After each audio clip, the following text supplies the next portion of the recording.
I am Kendra, 32 years old, and for a decade I hid a multi-million-dollar commercial empire behind a mop and a bucket. At my younger sister Jasmine's lavish engagement party, my mother tapped her crystal champagne glass and announced to the billionaire in-laws, "Oh, this is my other daughter Kendra. She cleans floors for a living." My father chuckled, telling the entire table that every family has one. But the groom's father did not laugh. He dropped his heavy silver fork. The clatter silenced the room as his face turned completely pale. His eyes locked onto the jagged star-shaped burn scar running across my left palm. He stood up slowly, ignoring my mother's fawning, and asked to speak with me outside. What happened next would shatter my family's toxic illusion forever. Before I continue this story, let me know where you are watching from in the comments below. Hit like and subscribe if you have ever had to stand up to family who underestimated your worth. The Oakwood Country Club was suffocatingly pretentious, smelling of expensive floral arrangements and old money. My mother Yvonne had spent the last 8 months orchestrating this engagement dinner, desperate to prove that our family belonged in the same stratosphere as the Sterlings. My father Desmond, a man whose regional freight company had been bleeding money for years, wore a rented tuxedo and a strained smile, playing the part of a successful patriarch. And then there was Jasmine. At 29, my sister was the golden child, radiant in a designer silk gown she certainly had not paid for. She was marrying Preston Sterling, a man whose only discernible talent was spending his father's billions. I sat at the far end of the long dining table wearing a simple but immaculately tailored black dress. I had spent my entire life as the designated scapegoat of the family. Whenever Jasmine failed a class, I was blamed for distracting her. When my parents needed money to fund Jasmine's lavish lifestyle, they demanded I empty my savings. They viewed me as nothing more than a background character in their pursuit of high society. The dinner was proceeding exactly as my mother had scripted until dessert was served. Yvonne stood up elegantly, tapping a silver spoon against her crystal champagne glass. The low hum of conversation faded. She raised her glass toward Preston and his father, Richard Sterling, a legendary real estate tycoon known for his ruthless business acumen and strict principles. "We are just so thrilled to merge our families," Yvonne declared, her voice projecting across the private dining room. "Jasmine has always been our shining star, destined for greatness." Her eyes darted toward me, narrowing slightly as if my mere presence offended her. She gestured in my direction with a dismissive wave of her manicured hand. "And oh, this is my other daughter, Kendra. She cleans floors for a living." A few uncomfortable shifting sounds rippled through the guests. Desmond let out a booming, artificial laugh. "Every family has got one," he chimed in, seeking approval from the wealthy attendees. "Someone has to do the dirty work while the real achievers build the future." Jasmine giggled, leaning into Preston's shoulder. Preston offered me a look of pure condescension, whispering something into Jasmine's ear that made her smile widen. I did not flinch. I did not look away. I simply picked up my glass of sparkling water and took a slow, deliberate sip.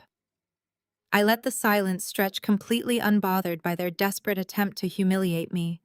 I knew exactly who I was, and I knew exactly how much power I held in this room, even if they were entirely oblivious to it.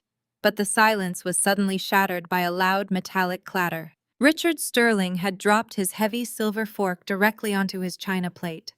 The sudden noise made Yvonne jump. Richard was not looking at Yvonne. He was not looking at Jasmine or his son Preston. His eyes were locked with absolute laser focus on my hands. When I had reached for my water glass, my sleeve had pulled back just enough to expose my left hand fully under the bright crystal chandelier. Running straight across my palm and wrapping around the base of my thumb was a thick, jagged, star-shaped burn scar. It was a brutal, undeniable mark of severe trauma. The color completely drained from Richard Sterling's face.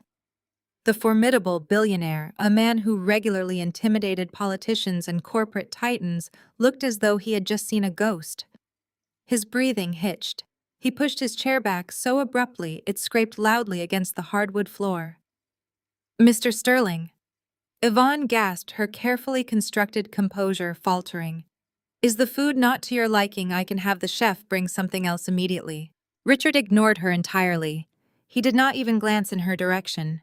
He stood up slowly, his tall frame dominating the space, and walked directly toward my end of the table. The entire room held its breath. My father half stood looking panicked that I had somehow offended their golden ticket. Richard stopped a few feet from me. His voice trembled, stripping away all his usual corporate authority. "Could I speak with you outside?" he asked. It was not a command, it was a plea. I set my glass down, keeping my scarred hand visible. "Of course," I said smoothly, standing up to join him. But Jasmine was not about to let me steal her spotlight. The moment she realized the most powerful man in the room was focusing his attention on her discarded sister, her insecurity flared into pure malice. She stood up quickly, grabbing a tray of red wine glasses from a passing waiter, under the guise of helping to serve. As I moved to step away from the table, Jasmine deliberately pivoted, slamming her shoulder into the tray. 3 full glasses of expensive Cabernet crashed onto the pristine white marble floor right in front of me. The red liquid splashed against the hem of my black dress and pooled across the gleaming stone. "Oops!" Jasmine sneered, her voice dripping with venom. She looked down at the mess, then glared right into my eyes. "Since you clean floors, be a dear and grab a mop. Do not embarrass us in front of the Sterlings by leaving a mess. Go find a bucket, Kendra." The sheer audacity of her demand hung in the air. Yvonne nodded vigorously in agreement. "Do as your sister says, Kendra. You are used to cleaning up messes. Be useful for once." I took a step forward, intending to walk right past them, but Desmond stepped into my path, physically blocking me from reaching the terrace doors. He lowered his voice to a threatening growl meant only for me.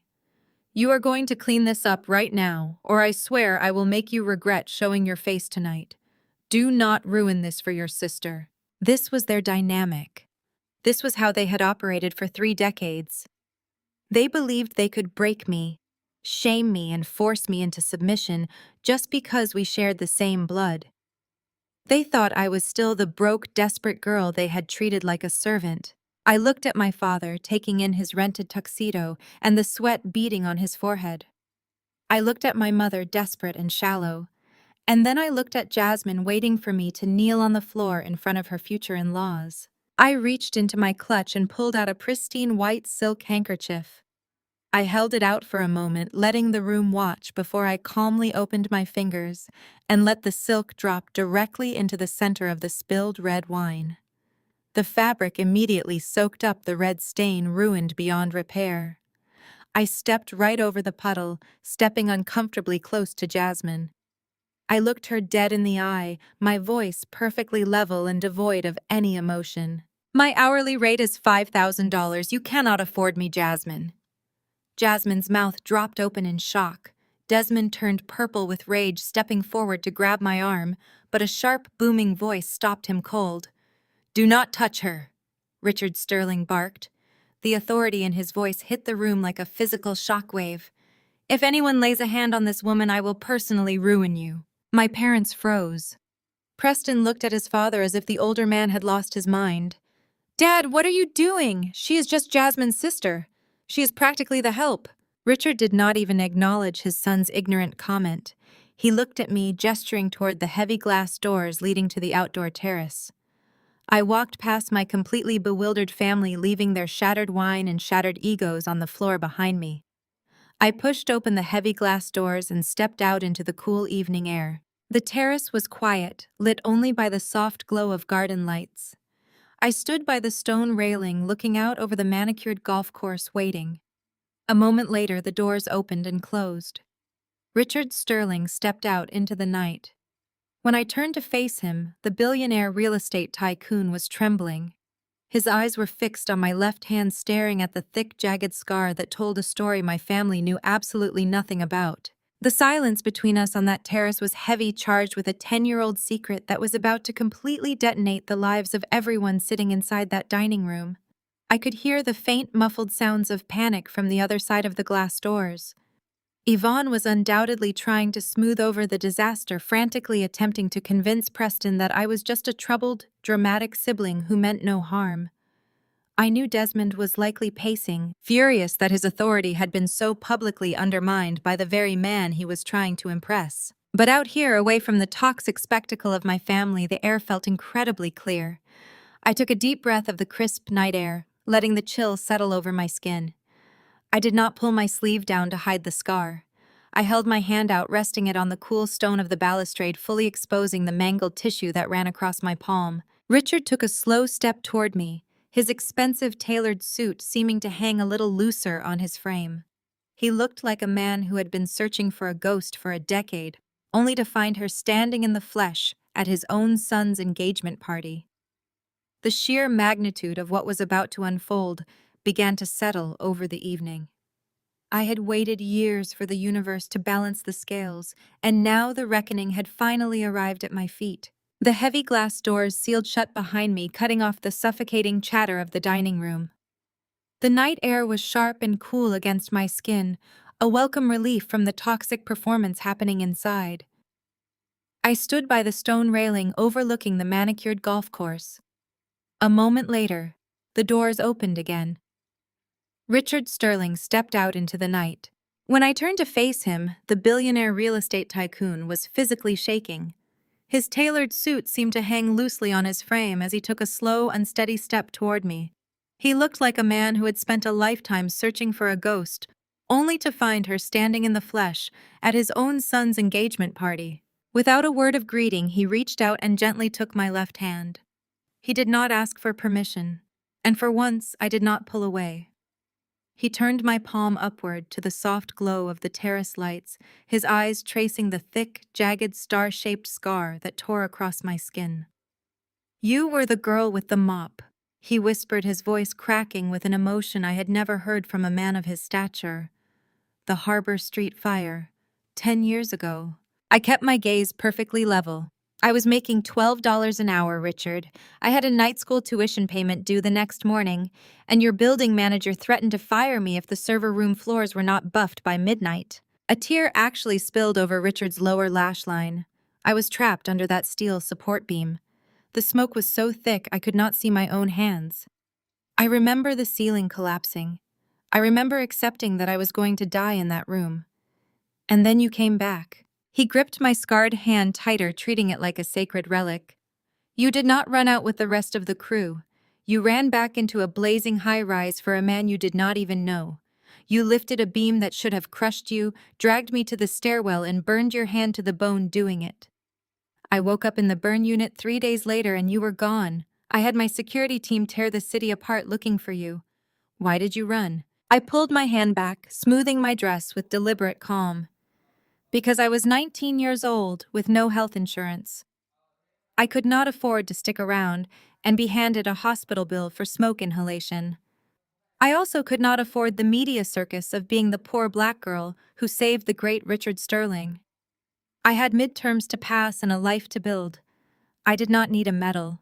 I just needed to survive." Richard stared at me, shaking his head in absolute disbelief. "You saved my life.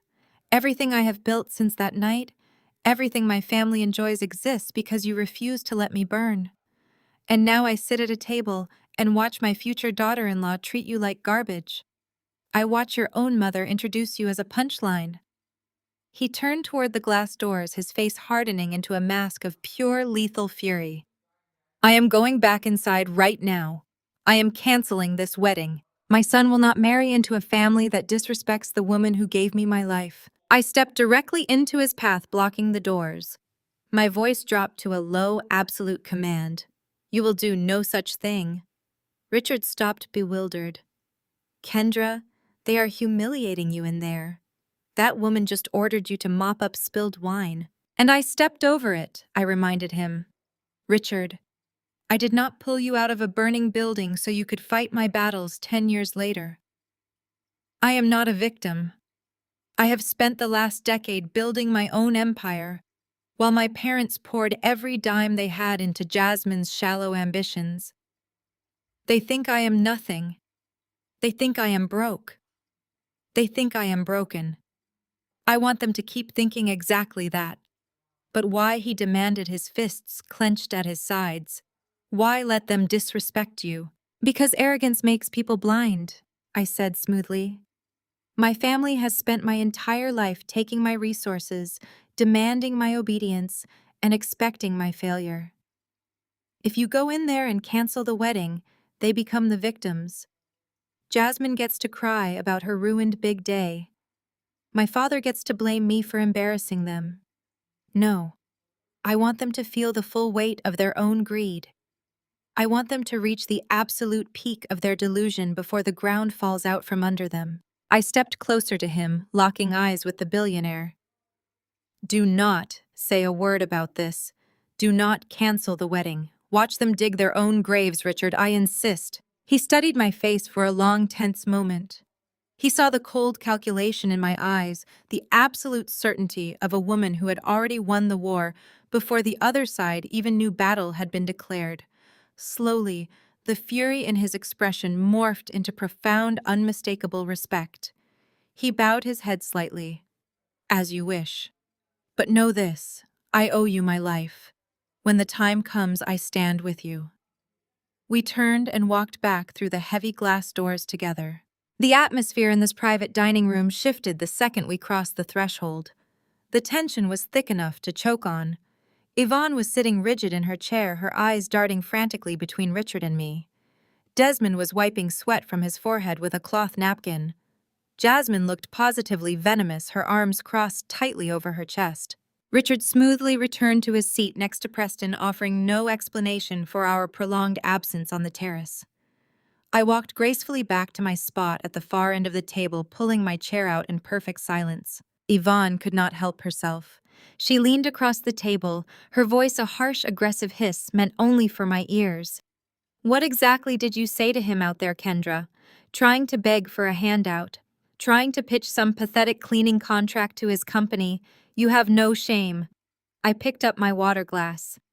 Actually, Mom, we were just discussing the architecture of his buildings. Jasmine scoffed loudly, making sure Preston could hear her. Oh, please. Like you know anything about commercial real estate.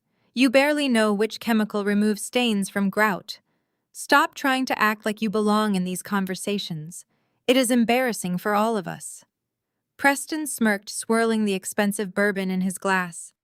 Let her dream, babe. Everyone needs a hobby. Us. I did not respond. I just let their voices bounce off me, enjoying the absolute irony of their ignorance.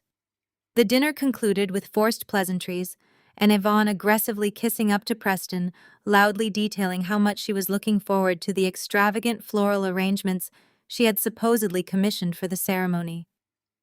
Then the waiter approached the table. He carried a sleek black leather folio.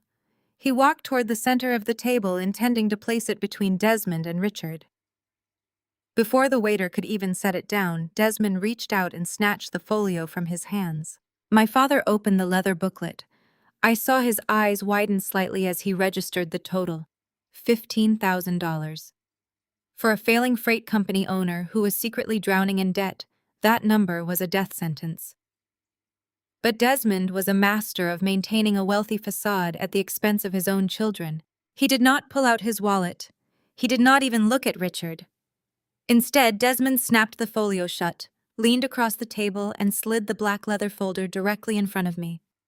The heavy booklet came to a stop right next to my water glass. Preston's family is handling the actual wedding, Desmond announced loudly, ensuring the Sterlings heard his false generosity.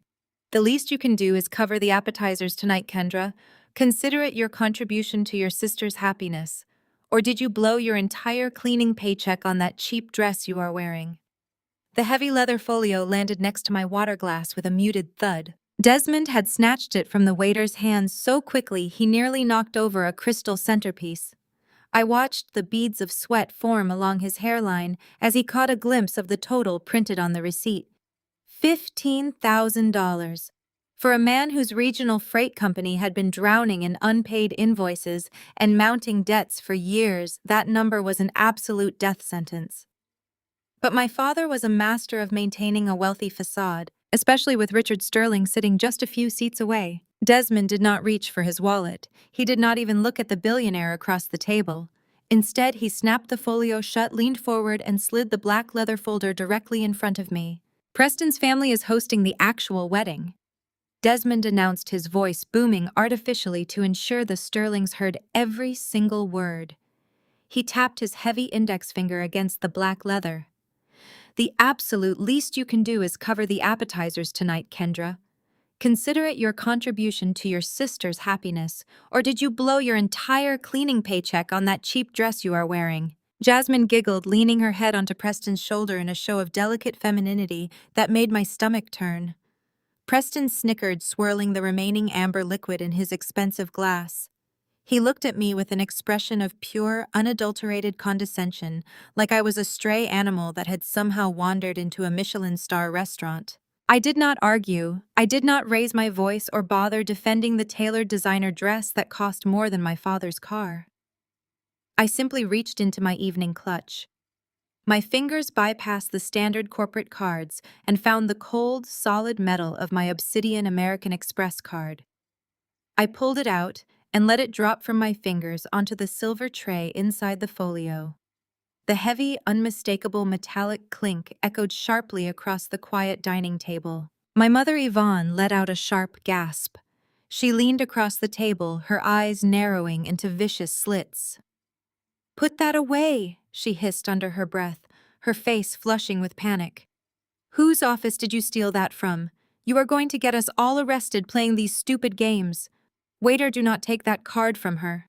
But the waiter, a seasoned professional accustomed to dealing with high-net-worth individuals, had already recognized the distinct weight and sleek black design of the card. He ignored my mother completely.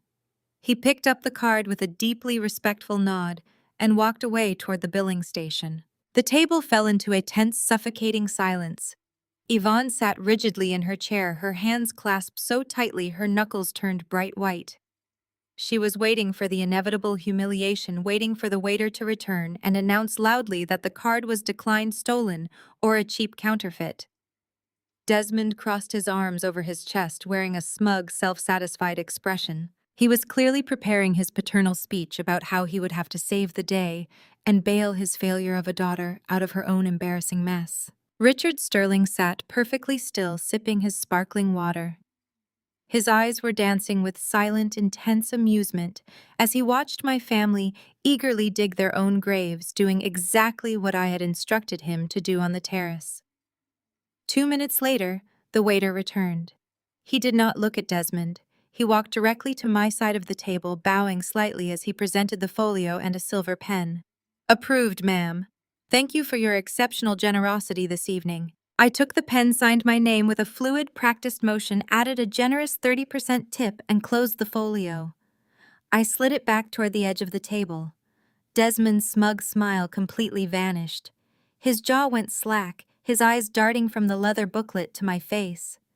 Yvonne stared at the folio as if it were a live explosive about to detonate right next to her plate. Preston abruptly sat up straight, the alcohol-induced haze clearing instantly from his eyes. Coming from generational wealth, Preston knew exactly what an obsidian black card was.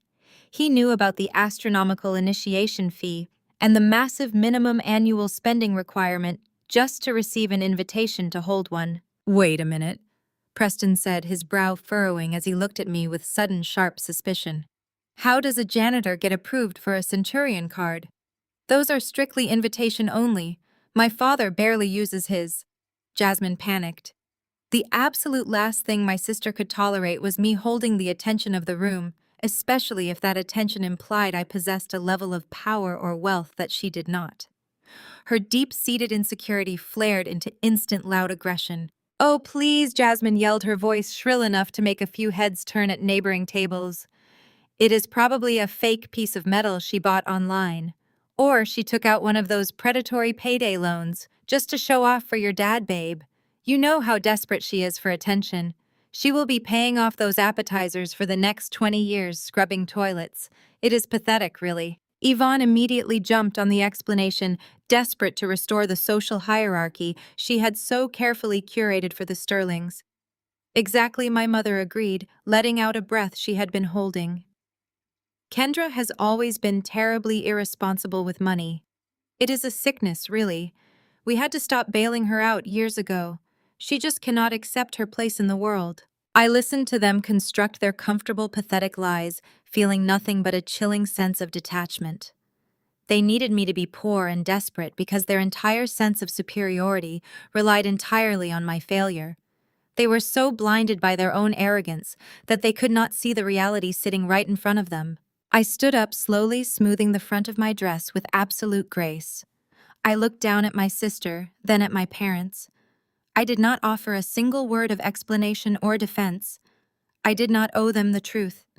I just smiled a cold, calculated expression that made Jasmine break eye contact first. "Thank you for the lovely evening," I said, my voice perfectly steady and clear. I nodded respectfully to Richard Sterling, who returned the gesture with a subtle, knowing incline of his head. Then I turned and walked out of the private dining room, my heels clicking rhythmically against the polished marble floor. The cool night air hit my face as I stepped out of the country club's grand entrance and handed my ticket to the valet. I stood under the sprawling portico, breathing in the scent of pine and crisp evening air, waiting for my car. I enjoyed the quiet after the chaotic storm of the dining room. But the quiet did not last. I heard heavy, hurried footsteps echoing on the pavement behind me. Before I could even turn around, a large hand clamped down incredibly hard on my upper arm, fingers digging into my skin through the fabric of my sleeve. I was violently spun around to face my father. Desmond's eyes were wide, a manic mixture of rage and desperate greed, replacing his usual polished country club arrogance. The mask had completely slipped, revealing the terrified, drowning man underneath. He pulled me close, his grip tight enough to bruise his breath, smelling of expensive scotch and cheap desperation as he hissed directly into my ear. "I am coming to your apartment tomorrow morning. We need to settle your debts to this family." I maintain a cramped, poorly lit one-bedroom apartment on the south side of the city for exactly two reasons. First, it serves as a secure drop location for my corporate mail. Second, and infinitely more important, it provides a very convincing illusion. It ensures that people like my parents never discover the biometric security elevators leading to my actual residence, a sprawling, custom-built penthouse overlooking the financial district. They needed to believe I was barely scraping by, and I was more than happy to provide them with a stage for their delusions. I was sitting on a cheap, lumpy sofa that I bought from a thrift store, sipping an espresso from a thermos I had brought from my real home, when the relentless pounding started. The flimsy wooden door rattled in its frame. "Open this door right now, Kendra." It was my father. His voice carried the same booming, authoritative tone he used when barking orders at the underpaid dock workers at his failing freight company. I set my thermos down, stood up, and unlocked the deadbolt. Desmond pushed his way inside before I even had the chance to pull the door fully open. My mother, Yvonne, trailed right behind him. She was already scanning the tiny, sparsely furnished living room with a look of profound disgust, her nose crinkled, as if the very air in my apartment was offending her designer sensibilities. Desmond did not bother with pleasantries. He did not ask how I was doing, nor did he mention the spectacle at the country club the night before. He simply turned to face me, smoothing the lapels of his suit jacket with an air of absolute entitlement. "We are going to make this quick," Desmond announced, pacing across the cheap linoleum floor. "I saw that black card you threw down last night. I do not know whose name is on the primary account, or what kind of shady corporate credit line you managed to get access to through your cleaning contracts, but you clearly have significant liquid capital available." I leaned against the kitchen counter, crossing my arms. "Go on." "Jasmine's floral budget for the wedding has tripled," Yvonne interjected, stepping forward with her hands firmly planted on her hips. "Preston's family is expecting imported white orchids for the entire venue. We are not about to look like we cannot afford to give our daughter a proper society wedding." Desmond stopped pacing and pointed a heavy finger directly at my chest. "You are going to the bank today. You are going to pull a cash advance or take out a personal loan against whatever high-limit credit line you clearly possess. We need $100,000 wired to the wedding planner's escrow account by tomorrow afternoon." The sheer breathtaking audacity of the demand hung in the stale air of the apartment. They were standing in what they believed was my poverty-stricken reality, demanding I plunge myself into massive debt just so my sister could walk down an aisle covered in imported flowers. They did not view me as a daughter. I was merely a resource to be mined, an emergency fund to be drained whenever Jasmine's materialistic appetite demanded feeding. I looked at my father, keeping my voice dangerously soft. You broke into my morning to demand I take out $100,000 loan for flowers. It is not a demand, it is an expectation. Desmond snapped his chest, puffing out. You embarrassed this family last night with your little stunt. You owe us this. I owe you, I repeated, pushing off the counter and taking a slow step toward them. I do not owe you a single dime, Desmond. I am not funding Jasmine's vanity project. You want orchids. Pay for them yourself. Yvonne's face contorted into a mask of pure, vicious rage. The carefully maintained country club facade completely evaporated, replaced by the toxic, screaming woman I remembered from my childhood. She lunged forward, stopping just inches from my face. You ungrateful little brat, Yvonne shrieked, her voice echoing off the thin apartment walls. How dare you talk about owing us? We gave you everything. We sacrificed everything to make sure this family had a respectable name. You owe us your life. You sacrificed my life. I corrected my tone, dropping to an absolute freeze. You are going to sign that loan today, Yvonne screamed, her face turning red. Do not stand there and act like you are self-sufficient. You would be rotting in a jail cell right now if it were not for us. We bailed you out. We kept your record clean. You owe this family your absolute obedience. The room went dead silent. The air grew instantly heavy. They had just weaponized the darkest, most traumatic memory of my entire life. You did not bail me out, I said, my voice eerily calm, though a storm of pure fury raged beneath my skin.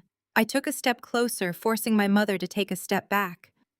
I did not get arrested, Yvonne. Jasmine got arrested. Jasmine got drunk at a fraternity party, got behind the wheel of your car, and crashed it into a parked police cruiser. Desmond stepped in, trying to physically intimidate me by looming over my space. Keep your voice down. That is in the past. No, we are going to talk about it right now, I fired back, not yielding a single inch of ground. I was 18 years old. I was asleep in my bed. You dragged me down to the police station in the middle of the night. You pulled me into a hallway and told me that Jasmine had a full-ride pre-med scholarship waiting for her. You told me that a DUI would ruin her bright future. And then you looked me dead in the eye and told me that since I was just going to be a janitor anyway, a criminal record would not damage my life. You forced me to confess to a crime I did not commit to save your golden child. Yvonne crossed her arms defensively, refusing to show a single ounce of remorse. Jasmine was meant for greatness. She was going to be a surgeon. We had to protect her trajectory. It was the logical choice for the family. She did not even go to medical school. I yelled the raw truth, slicing through her delusion. She dropped out of the prerequisite courses after 2 months because she said the lab coat made her look fat. And do not think I do not know how you paid for that brief, pathetic attempt at college. Desmond flinched. His eyes darted toward the door, suddenly eager to escape the very confrontation he had started. You emptied my college savings account. I continued, my voice sharp and relentless. The fund Grandma left specifically for me. You drained every single penny of it to pay for Jasmine's luxury off-campus apartment and her useless prep courses. You stole my education to fund her social life, and you forced me to take her criminal record. I spent 5 years scrubbing biohazard spills and buffing commercial floors at midnight just to afford community college, all while carrying a record that made it impossible to get a normal corporate job. You survived, Desmond growled, attempting to regain his authority. You are fine. Stop playing the victim. We did what we had to do. Now you have access to capital, and you are going to do your part. You are going to the bank today, Kendra. I looked at the two people standing in front of me. I searched their eyes for any trace of parental warmth, any flicker of guilt, any acknowledgement of the profound damage they had inflicted on my life. There was nothing. Just empty, bottomless greed and a terrifying sense of entitlement. They would burn me alive just to keep Jasmine warm. I am not going to the bank, I said, my voice dropping to a terrifyingly quiet register. I am not paying for the flowers. I am not paying for the wedding. I am not paying for another single breath you take. Yvonne sneered, pointing a finger at my face. If you do not fund this wedding right now, you are no longer a part of this family. We will cut you off completely. You will be entirely on your own. I stared at them with absolute ice. The threat that used to terrify me when I was a vulnerable teenager now sounded like the sweetest music I had ever heard. I walked past them, grabbed the handle of the front door, and yanked it wide open. Consider me an orphan, Desmond. My father opened his mouth to shout another threat, but the sheer lethal finality in my eyes stopped the words in his throat. I pointed to the hallway. Get out. Yvonne scoffed, adjusting her designer handbag. She grabbed Desmond's arm, pulling him toward the exit. You will regret this, Kendra. When you fall flat on your face, do not come crawling back to us. I slammed the flimsy apartment door so hard the hinges rattled, cutting off the rest of her toxic warning.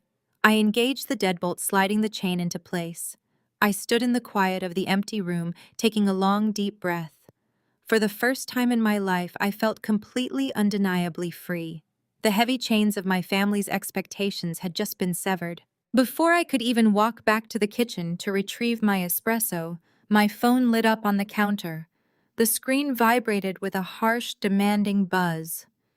I picked it up. A text message from Jasmine glowed brightly on the screen. Get to the Sterling Manor immediately. The wedding planner needs an assistant to carry bags and Mom says you owe me.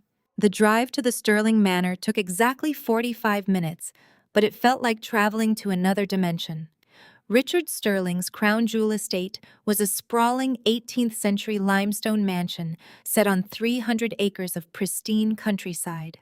It was the kind of property that intimidated you before you even reached the front steps, boasting manicured hedge mazes, towering oak trees, and a driveway paved with imported cobblestone. I was not driving there because I intended to obey my sister.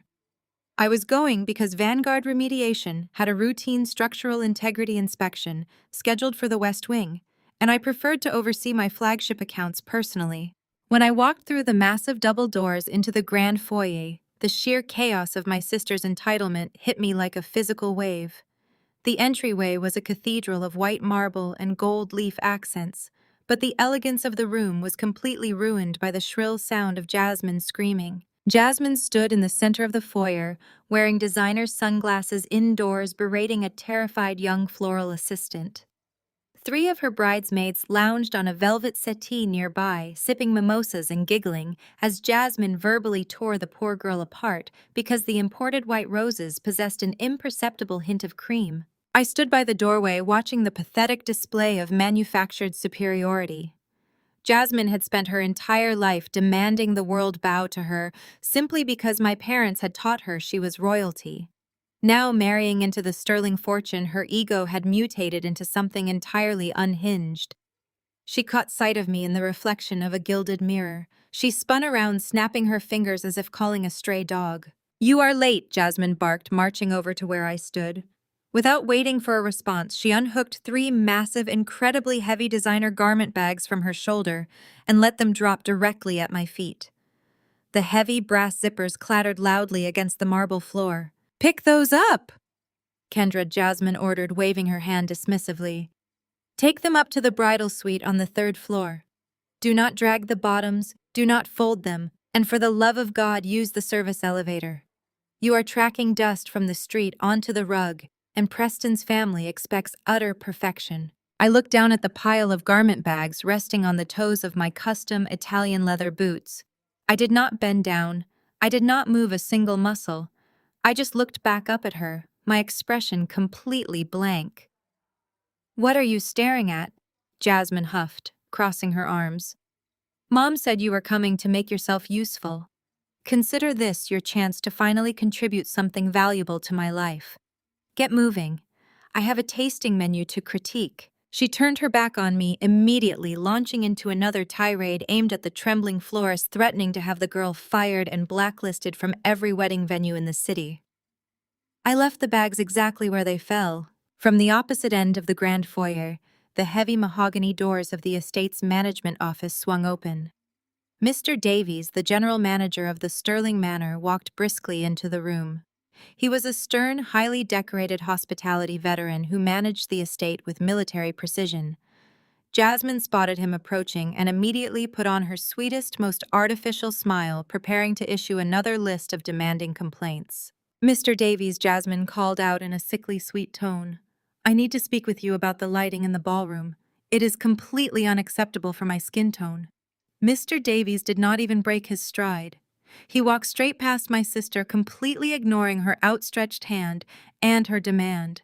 He marched directly toward the entrance where I was standing. When he reached me, the general manager of the most exclusive estate in the state came to a sudden halt.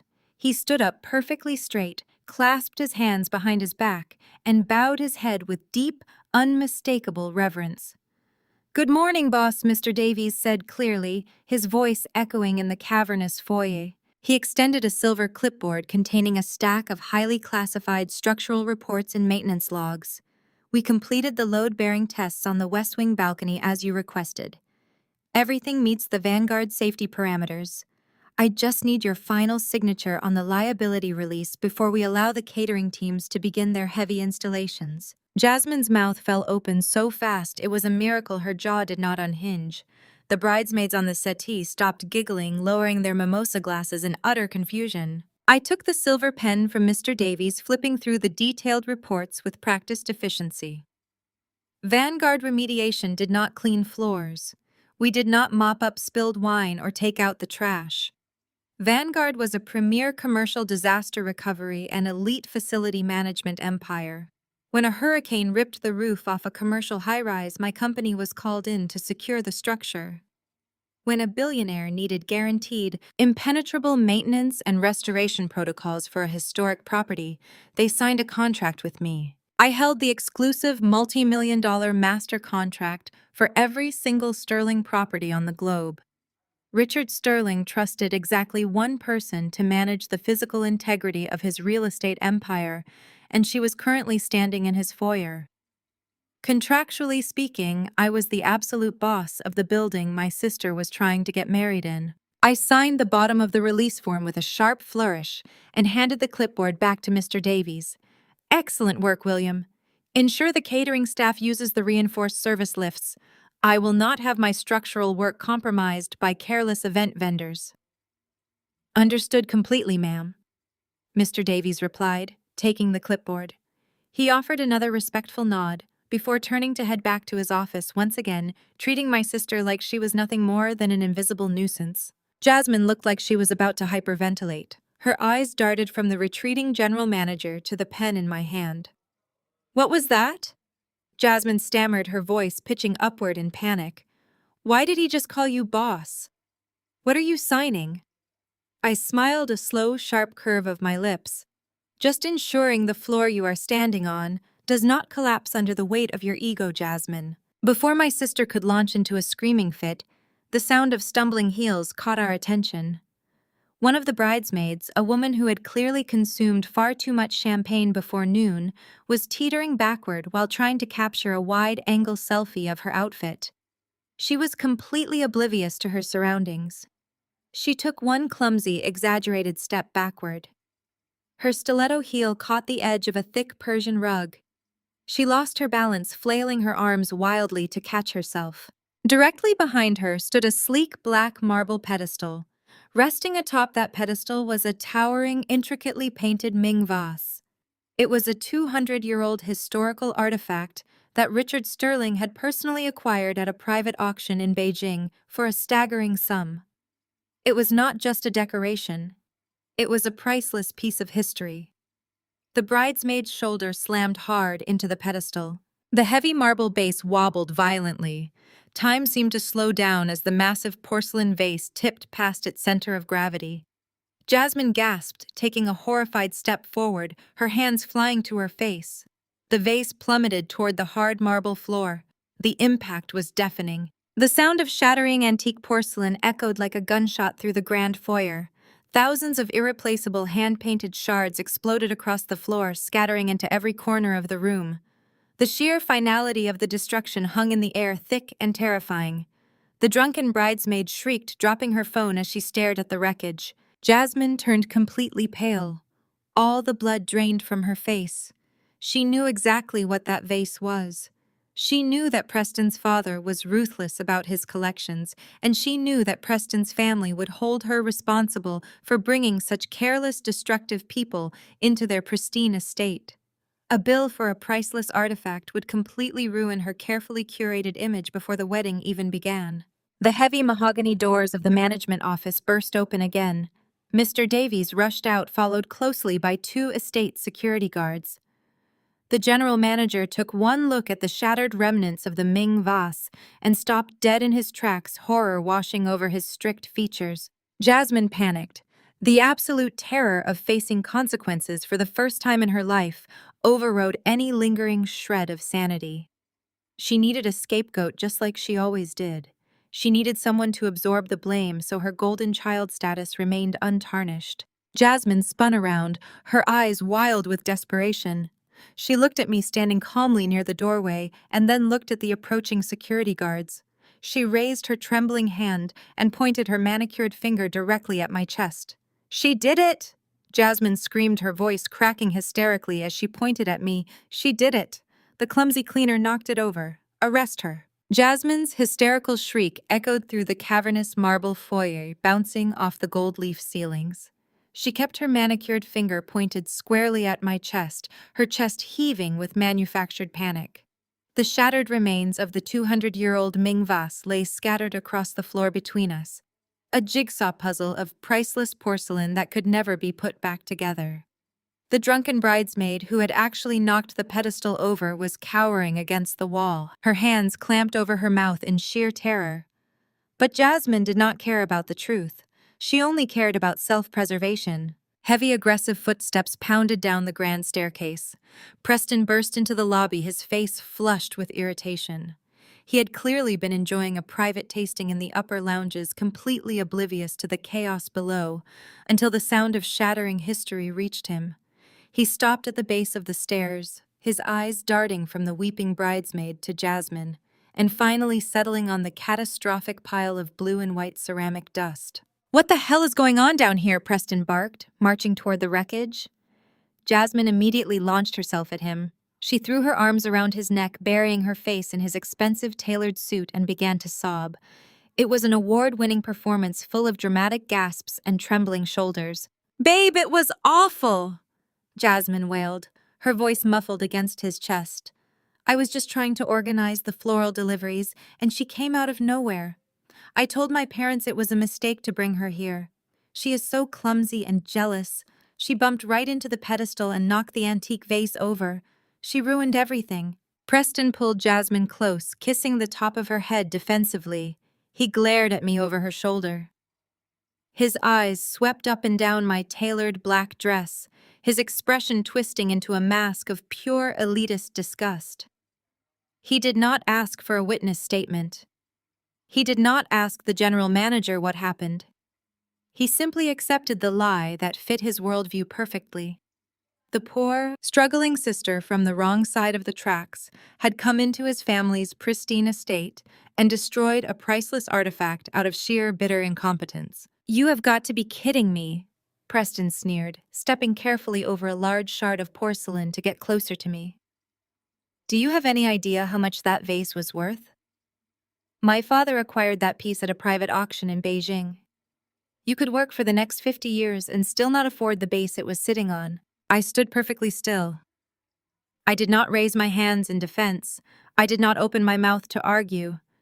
I just watched him puff out his chest, a mediocre man borrowing authority from a billionaire father he could never hope to emulate. "Call the police right now," Preston demanded, snapping his fingers at Mr. Davies, who was standing quietly a few feet away. "Have this trash arrested for criminal destruction of property. I want her booked, fingerprinted, and thrown in a cell." Jasmine peeked out from behind Preston's shoulder. A tiny victorious smirk played on her lips. She thought she had won.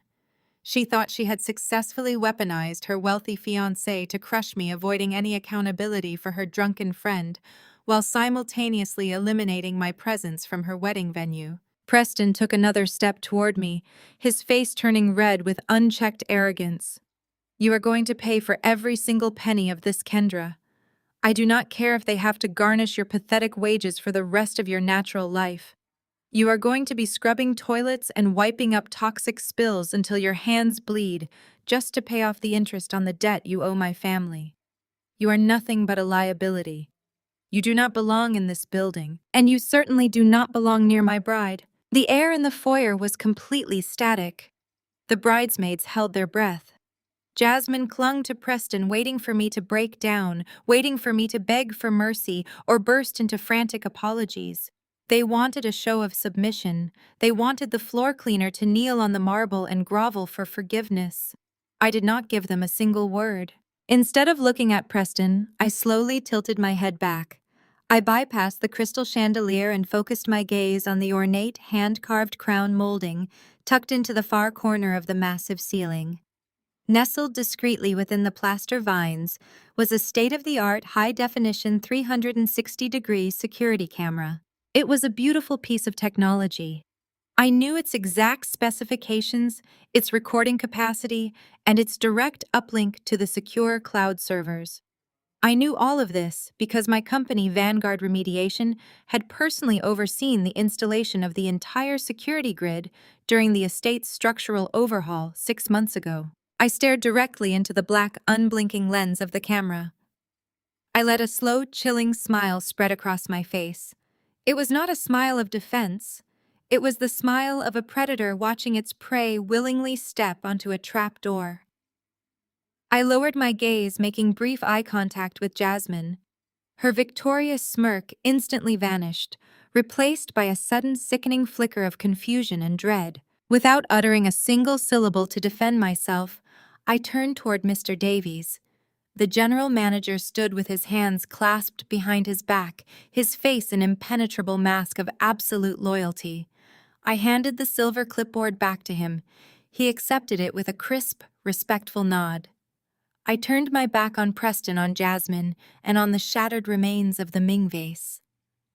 I walked toward the heavy oak front doors of the estate, my heels clicking rhythmically against the pristine marble. "Hey, Preston," shouted, his voice cracking with outrage at my blatant dismissal. "Where the hell do you think you are going? You do not get to just walk away from this. Stop right there." I did not break my stride. I pushed open the heavy double doors, stepping out into the bright, crisp afternoon sun. Behind me, the foyer erupted into absolute chaos. I could hear Preston screaming at the top of his lungs, his footsteps stomping against the marble as he turned his wrath onto the estate staff. "Lock the gates!"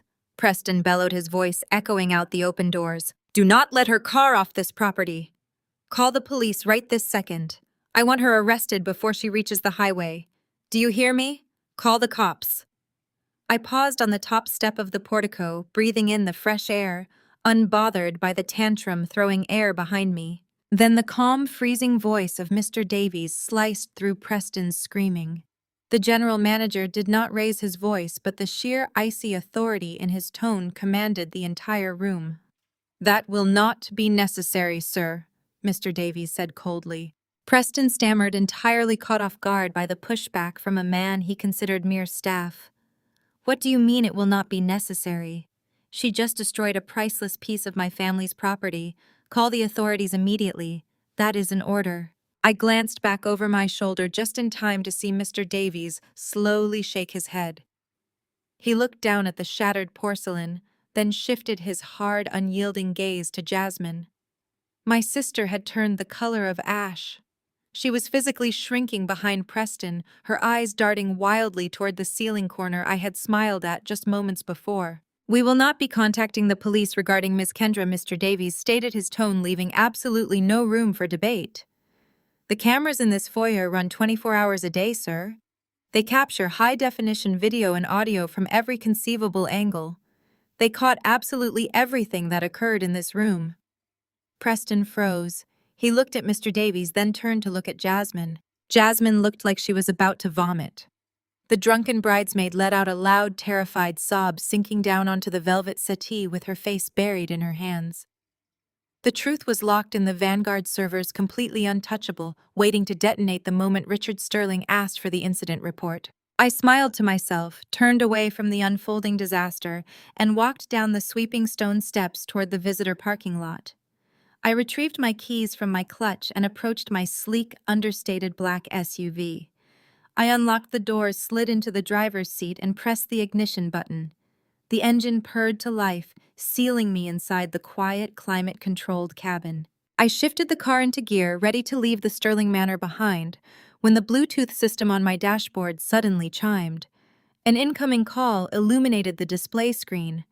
It was Marcus, the lead acquisition manager for Vanguard Holdings, my private real estate shell company. I tapped the steering wheel to accept the call. "Good afternoon, Marcus. Tell me you have good news." His voice came through the speakers, crisp and highly professional, buzzing with underlying excitement. "Ma'am, the wire just cleared.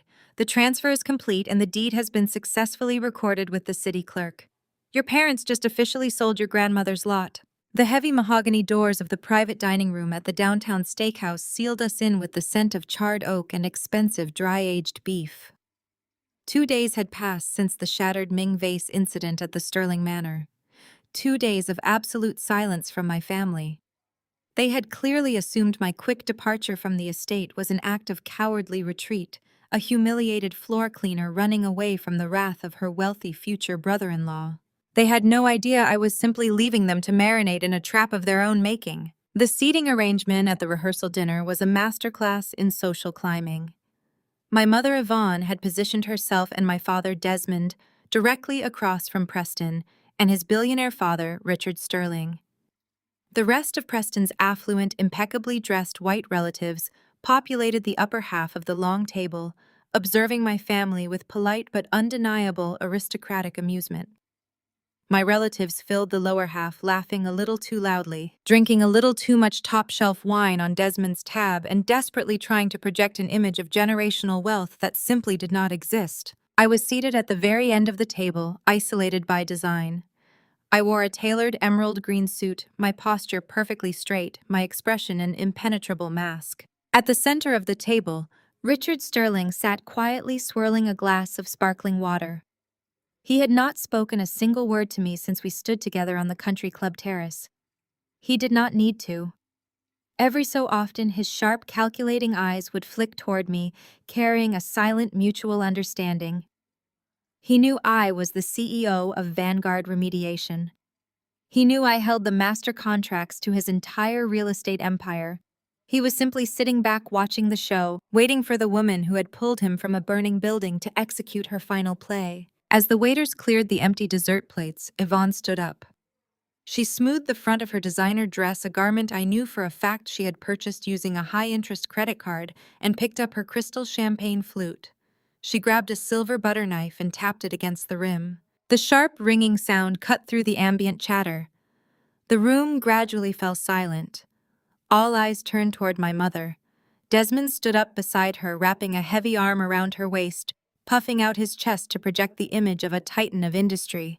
In reality, his regional freight company was drowning in default notices, but tonight was about the illusion of power. Yvonne smiled, her eyes sweeping over Preston's family with fawning reverence before landing on Jasmine. My sister sat next to Preston, glowing with the smug satisfaction of a woman who believed she had finally secured her permanent meal ticket. Family and honored guests. Yvonne began, her voice projecting brightly across the room. We are gathered here tonight to celebrate the union of two incredible bloodlines. Jasmine, you have always been our family's greatest achievement. You are brilliant, beautiful, and destined for a life of absolute luxury alongside Preston. Desmond and I could not be prouder to watch you step into your rightful place in society. Jasmine beamed, blowing a theatrical kiss to our parents. Preston wrapped his arm around her shoulders, leaning back in his chair with a self-satisfied smirk. Yvonne's smile suddenly shifted. The syrupy sweetness evaporated, replaced by a sharp, venomous edge. Her gaze bypassed the wealthy guests, bypassed the floral centerpieces, and locked directly onto me at the far end of the table. The sudden drop in temperature was palpable. As parents, it is our duty to ensure that our most successful children are rewarded for their excellence. Yvonne continued, her voice taking on a dangerous, gloating rhythm. And as many of you know, my late mother left behind a certain piece of property in her will, an abandoned, overgrown lot on 5th Street. My posture remained perfectly rigid. My grandmother had left that lot specifically to me. It was located in a historically black neighborhood that the city had neglected for decades. While my parents saw it as a ghetto eyesore, my grandmother knew I was the only person in the family who respected our roots enough to hold on to it. She had explicitly named me as the sole beneficiary of that specific parcel in her final testament. But my parents had leveraged their legal status as the executors of her estate to delay the transfer of the deed for years, citing bureaucratic red tape and fabricated tax complications to keep the property out of my name. We all know that lot was promised to Kendra in the will Yvonne announced into the microphone provided by the restaurant, broadcasting her malice to the entire room. She stared right at me, her eyes flashing with pure, unadulterated malice. She wanted to break me right here in front of the billionaire in-laws to cement my status as the family loser. But Desmond and I are the executors of the estate, Yvonne gloated, her voice ringing with triumphant cruelty. And executors have a fiduciary duty to liquidate useless assets for the benefit of the family's future. So we sold Grandma's abandoned lot on 5th Street. A low murmur rippled through the table. A few of my aunts and uncles shifted in their seats, exchanging uncomfortable glances. They knew my parents were crossing a massive legal and moral line, but none of them possessed the spine to speak up against Yvonne's tyranny. We sold that useless patch of dirt to a faceless corporate buyer last month, Yvonne declared, her smile widening into a vicious sneer. And we used the cash to upgrade Jasmine's honeymoon to a first-class month in Dubai. Sorry, Kendra, but winners get the spoils. The utter audacity of her statement hung in the air, heavy and suffocating. She had just publicly confessed to violating her fiduciary duty, stealing my inheritance, and liquidating a family asset solely to fund my sister's luxury vacation. She did it because she believed I was a destitute floor cleaner making $12 an hour. She believed I had absolutely no money to hire a lawyer, no power to fight back, and no voice to challenge her authority. She thought she was entirely untouchable. Jasmine let out a loud, piercing squeal of delight. She threw her arms around Preston's neck, bouncing in her seat. "Oh my God, Mom, Dubai! That is incredible! Thank you so much!" Preston laughed loudly, leaning in to kiss Jasmine on the cheek. He looked down the table at me, his eyes dancing with cruel amusement. "Looks like you will have to stick to cleaning floors to pay your rent, Kendra." Preston mocked, his voice carrying easily over the chatter. "Do not worry, we will send you a postcard from the Burj Al Arab." The tension broke, but not in my favor. The rest of my family, the aunts, the uncles, the cousins who had watched me be mistreated my entire life, actually began to snicker. They covered their mouths, hiding their laughter behind cloth napkins, thoroughly enjoying my public humiliation. To them, I was exactly what my parents said I was: the family failure, the acceptable target for their collective cruelty. They were reveling in the sight of the scapegoat finally being put in her place. I did not break eye contact with my mother. I did not shed a single tear. I did not raise my voice or react to the mocking laughter bubbling up from my own blood relatives. I simply reached for the heavy linen napkin resting on my lap. I brought it up to my face, dabbing the corners of my mouth with slow, agonizingly deliberate precision. I set the napkin down next to my plate. The absolute lack of reaction from me caused the snickering to slowly die down. Yvonne's triumphant smile faltered slightly. She had expected a meltdown. She had expected me to scream, to cry, to beg, or to storm out of the restaurant in a fit of humiliated rage. My icy, unblinking stillness was unnerving her. At the center of the table, Richard Sterling sat up a fraction of an inch straighter. He placed his hands flat on the table, his eyes locked onto me, waiting for the detonation he knew was coming. I placed my hands on the armrests of my chair and slowly stood up. The scraping of my chair legs against the hardwood floor sounded like a gunshot in the suddenly quiet room. I stood at my full height, smoothing the front of my emerald suit. I looked down the length of the long table, my gaze passing over my snickering relatives, passing over Preston's smug face, passing over Jasmine's manufactured joy, until I locked eyes with my father. Desmond swallowed hard, a sudden, inexplicable bead of sweat forming on his brow. I reached down and picked up my designer clutch from the table. The snap of the metal clasp opening was exceptionally loud. I reached my scarred left hand inside the bag. My fingers bypassed my phone and my keys closing around the thick, heavy parchment paper I had been waiting all night to reveal. I pulled out a thick legal document, bound with a dark navy ribbon and sealed with a heavy pressed red wax seal bearing the official insignia of the city's commercial zoning board. I held it up, the overhead lights catching the crimson wax, and waited for my parents to realize exactly what I was holding. I held the heavy parchment high enough for the ambient light of the chandelier to catch the pressed crimson wax. My fingers gripped the thick edges with absolute, unshakable steadiness. I reached for my water glass with my other hand and picked up my silver dessert spoon. I tapped the metal against the crystal rim. The sharp, clear chime sliced right through the lingering, sycophantic snickers of my extended family. The high-pitched sound demanded total silence, and within seconds I had it. Every single pair of eyes shifted from my mother's triumphant glowing face to the official document resting in my hand. "You sold Grandma's lot to a faceless corporate buyer," I said, my voice projecting effortlessly and smoothly across the long table. "A commercial entity called Vanguard Holdings, to be exact. They paid you $50,000 in cash, which you graciously and rapidly accepted because you genuinely thought you were offloading a worthless, toxic asset." Yvonne crossed her arms over her chest, her smug smile faltering just a fraction, though her arrogance remained intact. "And what if we did? It was a perfectly legal executor sale. We had the right to liquidate dead weight. You should be thanking us for taking the tax burden off your shoulders." I unrolled the document and flattened it against the polished mahogany table. "You did have the legal authority to sell it, and I had the capital to buy it." I looked directly into my father's eyes, watching the gears in his head slowly begin to turn. "Vanguard Holdings is the real estate acquisition arm of Vanguard Remediation. It is my primary holding company. I am the faceless buyer." Desmond blinked rapidly. His thick, broad shoulders dropped an inch as his brain struggled to process the information I had just laid out in front of him. "You bought it. Do not be ridiculous, Kendra. You do not have $50,000 in liquid cash lying around to spend on dirt. Desmond, you really need to start paying attention to city council meetings instead of spending your afternoons trying to impress country club members who laugh behind your back," I said, leaning forward slightly, resting my hands on the table.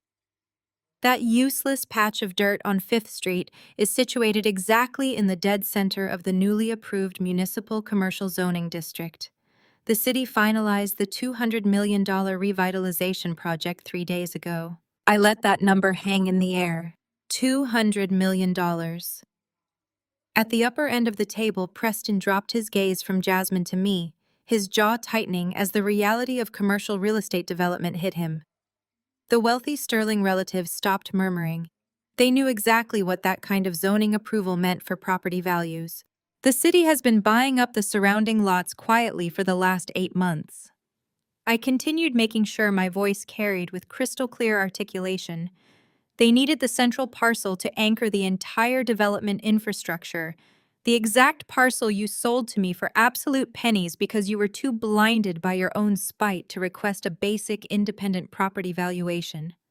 My commercial appraiser visited the site this morning to finalize our development leverage. I paused, letting my eyes sweep over the greedy, expectant faces of my parents and my sister.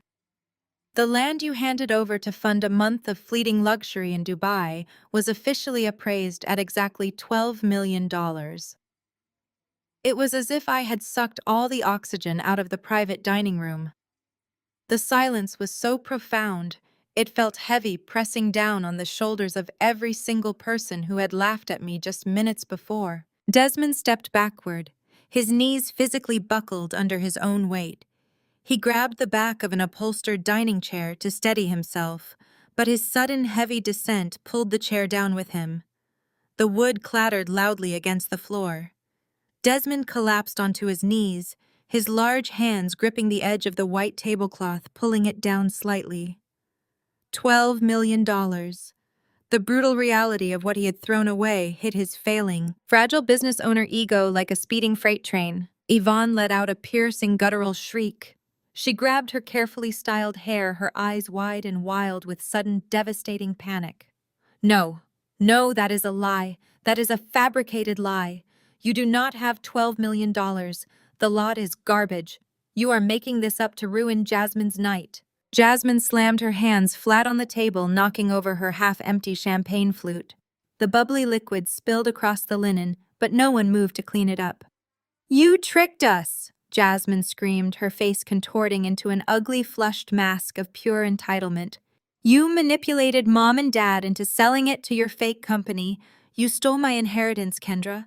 That money was supposed to be mine for the wedding. I looked at my sister, taking in the absolute breathtaking depth of her delusion. Your inheritance.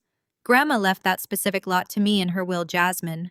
Mom and Dad committed a blatant, undeniable breach of fiduciary duty by selling an asset specifically promised to a named beneficiary just to fund your honeymoon. If I had not bought it through a shielded shell company, you all would be facing a massive, ruinous civil lawsuit right now for stealing my assets. I swept my cold gaze over my parents, who were now paralyzed by the crushing magnitude of their own monumental stupidity. I did not trick you, I said, my voice completely devoid of any sympathy or warmth. I just let you be greedy. At the center of the table, Richard Sterling sat perfectly still. He raised his glass of sparkling water to his lips, hiding a distinct razor-sharp smile behind the rim of the crystal. He was watching a masterclass in corporate execution, and the billionaire respected every single second of it. He did not say a word to defend his future in-laws. He just watched them burn. I picked up the deed, folded the heavy parchment neatly, and placed it back into my designer clutch, snapping the metal closure shut. I pushed my chair in and turned my back on the chaotic, pathetic wreckage of my family. I did not say another word. I did not need to. I walked toward the heavy mahogany doors, leaving the hysterical screams of my sister and the frantic denial of my mother behind me. The confident, rhythmic sound of my heels against the hardwood floor was the only sound I cared about. I pushed through the heavy doors into the quiet, dimly lit hallway of the steakhouse. The muffled, elegant sounds of the restaurant's main dining area offered a stark, jarring contrast to the explosive, devastating scene I had just orchestrated. I took a deep, cleansing breath, adjusting my suit jacket, preparing to head to the valet stand and leave this nightmare behind for good. Before I could take 3 steps down the patterned carpet, the heavy dining room doors burst open behind me. Heavy, desperate footsteps pounded on the floor runner, closing the distance between us in seconds. A massive, sweaty hand clamped down hard on my shoulder, spinning me around violently. Desmond stood towering over me. He was breathing heavily, his chest heaving, his silk tie askew. His eyes were wild with a feral, terrifying desperation. The polished facade of the proud, successful patriarch was completely gone, shattered into a million irreparable pieces. He looked like a cornered, starving animal. "You are not walking away from this!" Desmond hissed, his fingers digging painfully into my collarbone through the fabric of my suit. "You are going to fix this right now." I stared down at his heavy hand on my shoulder, then looked up directly into his frantic, bloodshot eyes. "Remove your hand, Desmond, or I promise you I will break it." He did not let go. His grip only tightened, his desperation overriding any sense of logic or restraint. "My freight company is going under, Kendra. I am millions of dollars in debt. The bank is foreclosing on the entire fleet of trucks next week. I am going to lose the house. I am going to lose everything." His voice cracked, a pathetic, sickening display of the weakness he had spent his entire life trying to hide from the world. He leaned in closer, his breath hot and ragged against my face. "You are going to sign that deed over to me tomorrow morning. You are going to sign that property over to Jasmine as a wedding gift so I can use it as leverage for a bank loan. You are going to do exactly what I say, or I will end you." The morning of the wedding arrived with the subtlety of a slow-moving train wreck. The bridal suite at the Sterling Manor was an outrageously opulent space, filled with imported white roses, crystal mirrors, and the suffocating scent of expensive hairspray and frantic desperation. A small army of makeup artists and hairstylists fluttered around the room like terrified birds, doing their absolute best to appease my sister. Jasmine sat in the center of the chaos, draped in a silk robe, screaming at a junior stylist because her contour was supposedly the wrong shade of bronze. I stood quietly by the massive bay windows, nursing a cup of black coffee. I wore a simple, elegant emerald gown, perfectly content to remain in the shadows and watch the grand illusion of my family slowly splinter into pieces. The air in the room was incredibly thick. Everyone was pretending that the disaster at the rehearsal dinner had not happened. They were all desperately clinging to the fantasy of a perfect society wedding, terrified that acknowledging my $12 million asset would shatter the delicate glass house they had built. The heavy wooden door to the suite opened. My father walked in. Desmond looked terrible. The tailored tuxedo he wore could not hide the sudden profound aging that had taken hold of his features overnight. His usual booming country club arrogance had completely evaporated. He looked like a man walking to his own execution. His bloodshot eyes darted around the room, bypassing his golden child entirely, and locked directly onto me. He marched over to the windows, his heavy footsteps thudding against the plush carpet. He grabbed my arm, his grip slick with cold sweat, and pulled me away from the busy makeup stations. He dragged me into the private adjoining sitting room and firmly shut the door behind us, cutting off the shrill sound of Jasmine complaining about her eyelash extensions. Desmond did not bother with pleasantries. He paced the small room like a caged animal, running a trembling hand over his face. "My freight company is dead, Kendra," he stated, his voice a ragged, breathless whisper. "We are millions of dollars in debt. The bank froze our operating accounts yesterday afternoon. The creditors are circling like vultures. They are coming for the trucks, they are coming for the warehouse, and they are coming for the house. I am going to lose absolutely everything I have spent my entire life building." I took a slow sip of my coffee. I leaned back against the floral wallpaper, completely unmoved by his confession. "You built your life on a foundation of unpaid invoices and country club membership fees you could never afford, Desmond. You spent decades funding Jasmine's luxury lifestyle while your business bled dry." "That sounds like a management failure, not a family emergency." Desmond stopped pacing. He stepped dangerously close to me, his chest heaving with desperate anger. "You are going to fix this. You are going to sign that $12 million property over to Jasmine today. We are going to present it to the Sterlings as a massive wedding gift." I actually smiled at the sheer breathtaking delusion of his demand. "You want me to give up a $12 million commercial asset so you can hand it to the sister who spent her entire life treating me like garbage?" Desmond slammed his hand against the side table. "It is not just a gift. It is collateral. Once the property is legally in Jasmine's name, Preston's family will help us secure a high-tier commercial loan against it. I can use that capital to pay off the creditors, save the freight company, and keep a roof over your mother's head. You owe this family your survival, Kendra. You are going to sign the deed over this morning, or I swear to God I will make sure you never know a day of peace for the rest of your natural life. You let me pay for my own groceries in high school, while you leased new luxury vehicles you could not afford," I replied, my voice dropping to a freezing, absolute calm. "You forced me to take the fall for Jasmine's criminal record so her pristine reputation would not be tarnished. You tried to sell my inheritance out from under me just to buy her a first-class ticket to Dubai. I do not owe you a single drop of my blood, let alone $12 million. The answer is no." Before Desmond could launch into another desperate threat, the door to the sitting room swung open. Preston stood in the doorway, completely dressed in his custom-tailored tuxedo. He leaned against the doorframe with a look of supreme, unearned arrogance. He had clearly been listening to the entire conversation from the hallway. "Listen to your father, Kendra," Preston sneered, adjusting the expensive cuffs of his shirt. "You are playing a very dangerous game with people who operate on a level you cannot even begin to comprehend." I slowly turned my attention to the groom. "Is that right, Preston?" He smirked, stepping fully into the room and closing the door behind him to trap me between him and my father. "You got lucky buying that piece of dirt.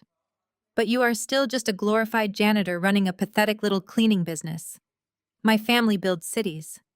My father is Richard Sterling. If you do not sign that property over to Jasmine today and save Desmond's company, I will personally make sure you lose everything." Preston took a step closer, trying to use his height to intimidate me. "I will make one phone call to my father. He will crush your little company before the wedding reception even begins." He will have his corporate lawyers bury you in so much litigation you will be scrubbing public toilets just to pay your legal fees. You do not mess with the Sterling family.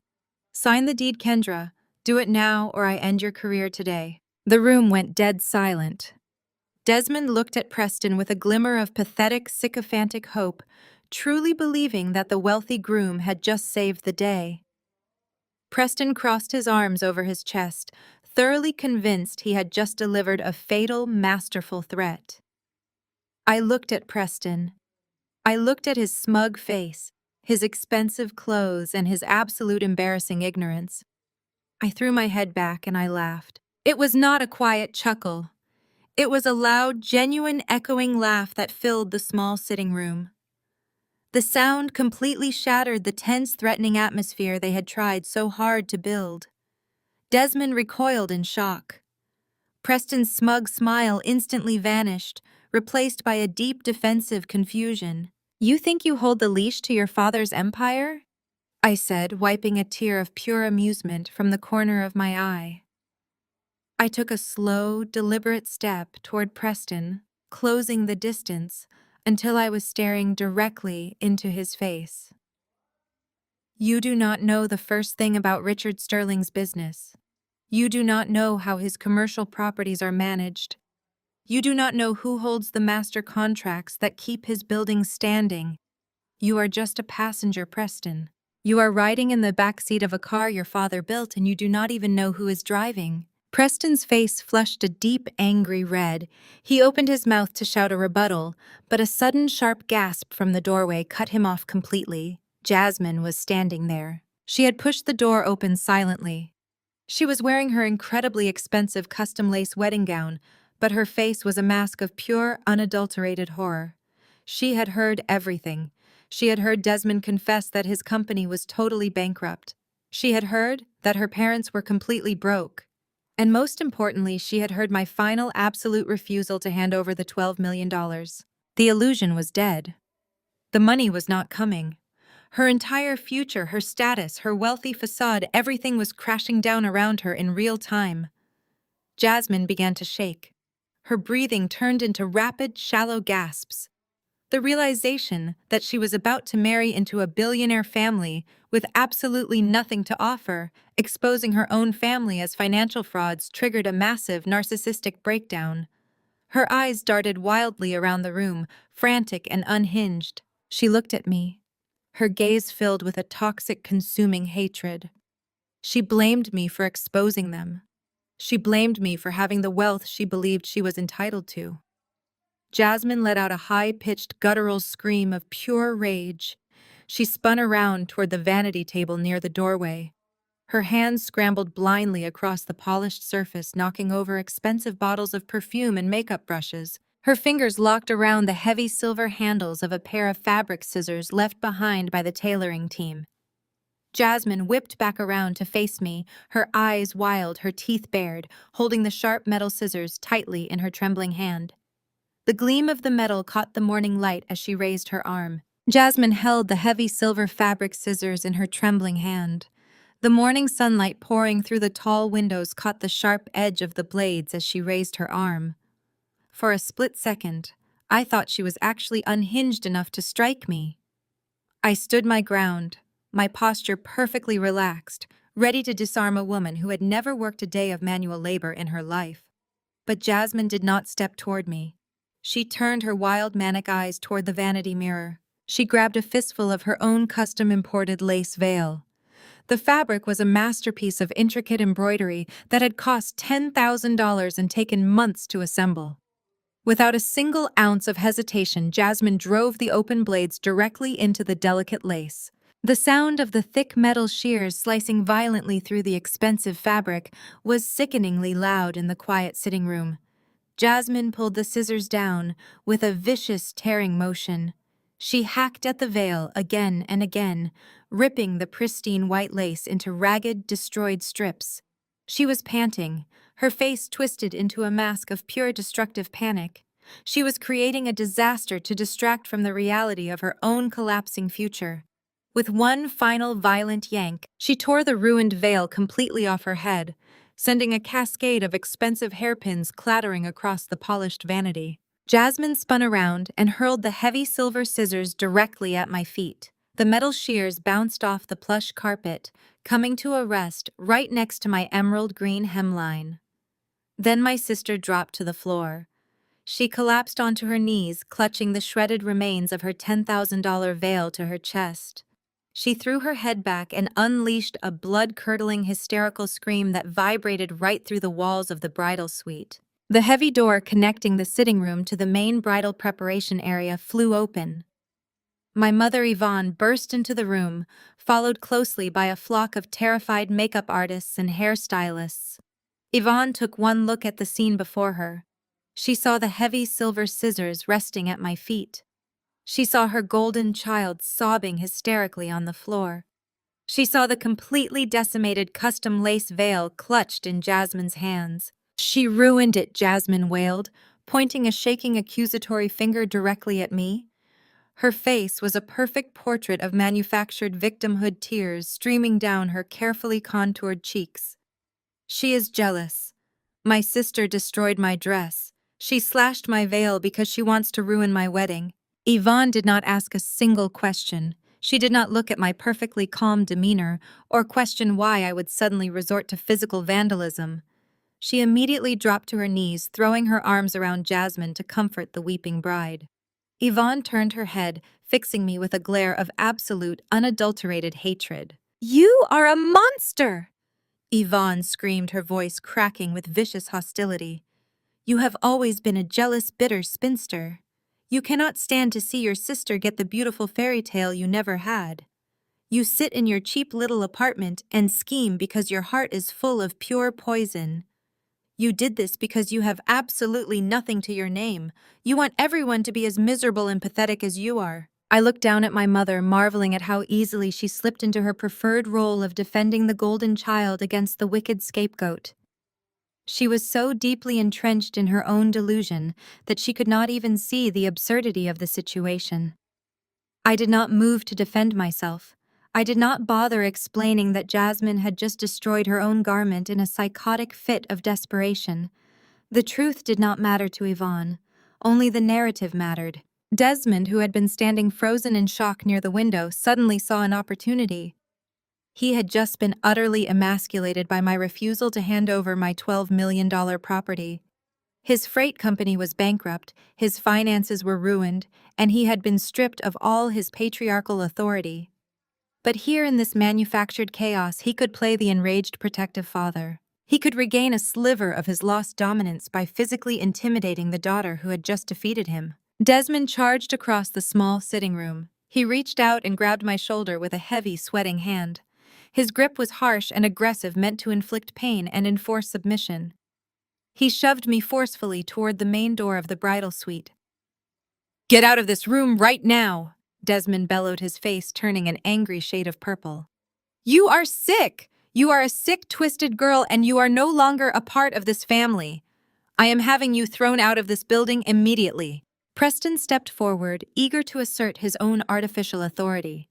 He puffed out his chest, pointing a commanding finger at the terrified makeup artists huddled in the corner. "Call the estate security right this second," Preston ordered, his voice echoing with elitist arrogance. "Have this trash thrown out of my venue and arrested for criminal vandalism. She is going to pay for every single inch of that destroyed lace. Call the police. I want her in handcuffs before she leaves the property." Desmond shoved me again, pushing me closer to the heavy double doors leading out to the main corridor. I did not stumble. I simply adjusted my footing, maintaining my balance with effortless grace. I brushed my hand over my shoulder where my father had grabbed me, smoothing the emerald fabric of my gown. I looked at the three people orchestrating this pathetic, desperate circus. Jasmine sobbing on the floor, Yvonne hurling toxic insults, and Desmond trying to physically force me out of a building I contractually controlled. I did not raise my voice. I did not panic. I simply stood there, waiting for the inevitable consequence of their profound ignorance. Preston was still shouting orders, demanding that the staff summon the authorities to deal with the violent floor cleaner who had ruined his perfect day. He truly believed he owned the ground he was standing on. He truly believed his last name granted him absolute immunity and infinite power. The noise in the bridal suite reached a fever pitch. Jasmine's wails grew louder. Yvonne continued to scream about my miserable, pathetic existence. Desmond tightened his grip on my arm, preparing to physically throw me into the hallway. Then the massive double doors to the bridal suite flew open with an explosive, deafening crash. 4 heavily armed elite estate security guards burst into the room. Their sudden, imposing presence instantly silenced Yvonne's screaming and cut off Preston's arrogant demands. The guards did not look at me. They did not move to grab my arms or place me in handcuffs. They immediately spread out, securing the perimeter of the room with military precision. But the security team was not alone. Flanking the guards, stepping through the grand double doors with a slow, terrifyingly calm authority, was the billionaire patriarch himself. Richard Sterling had arrived. The heavy double doors to the bridal suite did not just open. They were shoved apart with such explosive force that the heavy brass handles slammed violently against the adjacent walls. The thunderous crash echoed through the opulent room, instantly silencing Yvonne's toxic screaming and cutting off Preston's arrogant, demanding tirade. 4 heavily armed elite estate security guards marched into the room with military precision. They wore sharp, tactical black uniforms, their expressions completely unreadable behind dark visors. They immediately spread out, securing the perimeter of the bridal suite in a matter of seconds. They did not move to grab my arms. They did not pull out handcuffs. They simply took their positions, establishing an absolute, impenetrable wall of authority that instantly neutralized my father's physical aggression. Desmond dropped his hand from my shoulder and took a rapid, terrified step backward, suddenly realizing he was severely outmatched. But the security team was merely the vanguard. Stepping through the grand double doors directly behind them, moving with a slow, terrifyingly calm and lethal authority, was the billionaire patriarch himself. Richard Sterling had arrived. He wore a dark, impeccably tailored charcoal suit. His posture was rigid, his jaw set in a hard, unforgiving line. He looked like a titan descending from Mount Olympus to pass final, irrevocable judgment on a room full of squabbling peasants. The sheer gravity of his presence sucked all the remaining oxygen out of the room. The terrified makeup artists and hairstylists pressed their backs flat against the floral wallpaper, trying to make themselves entirely invisible. Preston practically tripped over his own expensive leather shoes in his rush to reach the center of the room. He puffed his chest out, a massive, relieved grin spreading across his face. He believed the cavalry had just arrived to save his perfect day. He fully expected his powerful father to validate his outrage and crush the rebellious floor cleaner who had dared to step out of line. "Dad, thank God you are here," Preston announced loudly, projecting his voice so everyone in the room could witness his inherited authority. He turned and pointed a shaking, aggressive finger directly at my face.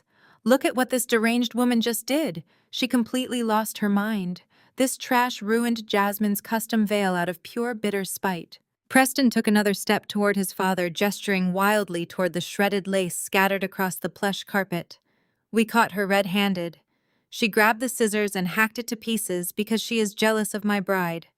Have your security team drag her out of here in handcuffs right now. I want her thrown in the back of a police cruiser and charged with felony vandalism. She is not leaving this property until she is locked behind bars." Yvonne, desperate to align herself with the billionaire and salvage her rapidly deteriorating social climbing fantasy, quickly chimed in. Her voice was shrill and vibrating with manufactured panic. "Mr. Sterling, we are so incredibly sorry you had to witness this horrific display. We tried to remove her quietly before she could cause any more damage. She has always been severely unstable. We should have never allowed her inside your beautiful venue. Please, let your men take her away so we can salvage this wedding." I stood perfectly still, smoothing the emerald fabric of my gown where Desmond had violently grabbed me. I did not raise my voice to defend myself. I did not point out that Jasmine was still clutching the very scissors she had used to destroy her own garment. I simply watched the masterclass in self-destruction unfold before my eyes. Richard Sterling did not say a single word, not say a poem. He stopped in the center of the room. He looked at Preston's outstretched accusatory finger. He looked at the mangled $10,000 lace veil pooled on the floor. He looked at Jasmine, who was still putting on a pathetic, weeping performance on her knees. He looked at Yvonne's frantic, sycophantic face. And then he looked back at Preston. Richard's facial expression morphed into a mask of freezing, absolute, unadulterated disgust. It was a look of such profound disappointment and contempt that it seemed to lower the ambient temperature of the bridal suite by 10 degrees. He looked at his son not as an heir, but as a severe, embarrassing liability. Preston's confident smile faltered. His outstretched arms slowly lowered as the crushing weight of his father's silence pressed down on him. "Dad," Preston started again, his voice losing its arrogant edge, wavering into sudden uncertainty. "Tell them to take her away." Richard moved. He stepped forward, his polished shoes silent against the carpet. Preston eagerly stepped aside, fully expecting his father to march directly up to me and deliver a crushing verbal blow before ordering my arrest. But Richard did not stop in front of Preston. He walked straight past his son. He did not even blink in Preston's direction, completely ignoring his existence, as if he were nothing more than a piece of unwanted furniture. Preston's mouth hung open in silent, bewildered shock. Richard continued walking. He approached the spot where Jasmine was kneeling on the floor. My sister let out a pathetic, trembling whimper, reaching a manicured hand up toward the billionaire, desperate for a shred of sympathy or validation from her future father-in-law. Richard completely ignored her outstretched hand. He did not offer her a single glance of pity. He stepped right over the ruined veil, bypassing her manufactured victimhood entirely. Yvonne opened her mouth to speak again, taking a hopeful step forward. Richard shot her a single razor-sharp look from the corner of his eye that was so intensely intimidating it forced the words right back down her throat. Yvonne froze in place, her entire body stiffening in sudden terror. Desmond shrank back against the wall, trying to make his large frame appear as small as possible. Richard bypassed them all. He walked straight through the gauntlet of their toxic, hysterical lies and stopped directly in front of me. We stood face to face. The contrast between my vibrant emerald gown and his dark, austere suit anchored the center of the room. I held his gaze with the same steady, unwavering calm I had maintained all morning. I did not flinch, and I did not yield an inch of ground. At that exact moment, a subtle but unmistakable shift occurred in the room. The 4 elite security guards flanking the doors did not look at Preston. They did not look at Yvonne or Desmond. They looked directly at me. In perfect synchronized unison, the guards shifted their stances. They snapped to strict attention, clasping their heavily armored hands behind their backs, waiting for a command. They were not looking at Richard Sterling for their orders, they were looking at me. Richard Sterling, the ruthless titan of commercial real estate, the billionaire patriarch whose wealth and status my family absolutely worshipped, took a slow, deliberate breath. He lowered his head. He executed a slow, deep, and undeniably respectful bow right in front of me. The room was so devastatingly quiet you could hear the fabric of his suit shift as he leaned forward. It was a moment of absolute cinematic weight. The great Richard Sterling was publicly bowing to the black woman my family had spent 32 years treating like dirt. When Richard raised his head, his voice was steady, resonant, and clear, echoing effortlessly off the crystal mirrors and gilded walls of the bridal suite. "Is everything in order, boss?" The collective intake of breath from my family literally sucked every remaining molecule of oxygen out of the room. It was a physical, violent shockwave of pure realization. Desmond gripped the edge of a heavy marble vanity table to keep his knees from completely giving out. The last remaining color drained from his face, leaving him looking sickly and gray. Yvonne covered her mouth with both of her trembling hands, letting out a muffled, high-pitched squeak of absolute horror. Jasmine stopped her fake crying instantly, her tears completely dried up. She remained frozen on her knees, her eyes bulging out of her head, staring at Richard Sterling's bowed posture as if she were watching reality itself fracture and split apart. Preston stumbled. He took a clumsy, uncoordinated step backward, nearly tripping over the torn fabric of the veil. His face was twisted into a portrait of supreme, paralyzing confusion. He looked from his bowing billionaire father to my calm, detached face, his brain completely short-circuiting as it tried to process the impossible hierarchy he was witnessing. "Dad." Preston stammers, his voice cracking into a pathetic, high-pitched whisper as he points a trembling finger at me. "Dad, what did you just call her?" The echo of Preston, asking what his father just called me, hung in the suffocating air of the bridal suite. Richard Sterling slowly straightened his posture, turning his formidable gaze away from me and fixing it directly onto his son. "I called her boss," Richard stated, his voice a low, vibrating rumble that commanded absolute silence. "Because unlike you, Preston, she actually earned her title." Yvonne let out a breathless, confused scoff, clutching the ruined fabric of Jasmine's veil as if it were a life preserver. "Mr. Sterling, there must be some sort of profound misunderstanding here. Kendra is a janitor. She cleans up hazardous waste. She lives in a terrible little apartment on the south side. You are confused." Richard looked at my mother with a level of disdain, usually reserved for scraping something vile off the bottom of a shoe. "The only people confused in this room are the ones standing in it," he countered, stepping forward to dominate the space. "Kendra does not clean floors. She is the founder and chief executive officer of Vanguard Remediation. It is a commercial disaster recovery empire currently valued at $40 million. She holds the exclusive, ironclad master contracts for every single piece of commercial and historical real estate in the Sterling Global portfolio." Desmond physically staggered backward, his shoulder slamming into the floral wallpaper. His mouth opened, but no sound came out. The man who had just demanded I sign over a $12 million property to save his bankrupt freight company was suddenly realizing he was standing in the presence of a corporate titan who could have bought and sold his entire miserable operation with pocket change. "She is the sole authority governing the structural integrity of this very estate." Richard continued, his words striking them like physical blows. When Mr. Davies bowed to her in the foyer, he was addressing the woman who signs his operational safety checks. "She is the boss of the building you are standing in, and she is the only reason you were even permitted to cross the threshold of my property." Preston shook his head, his perfectly styled hair falling out of place. He looked frantically between me and his father. "Dad, that is impossible. She is just Jasmine's sister. She cannot be worth $40 million. She is wearing a dress she probably bought on credit." "That dress is custom imported emerald silk." Richard snapped, his patience entirely evaporating. "Something you would recognize if you had ever actually worked a day in your life instead of draining my trust accounts." Richard turned back to me. His eyes softened with a profound, unwavering respect. He reached out gently, taking my left arm. He did not ask for permission, but his touch was incredibly careful, a stark contrast to the violent way my father had grabbed me just moments before. With slow, deliberate precision, Richard pushed the long emerald silk sleeve of my gown up to my elbow. He held my arm up, exposing the thick, jagged star-shaped burn scar that stretched across my palm and wrapped around the base of my wrist. The makeup artist gasped. Yvonne instinctively took a step back, repulsed by the sight of the mangled tissue she had always told me to keep hidden because it was unsightly.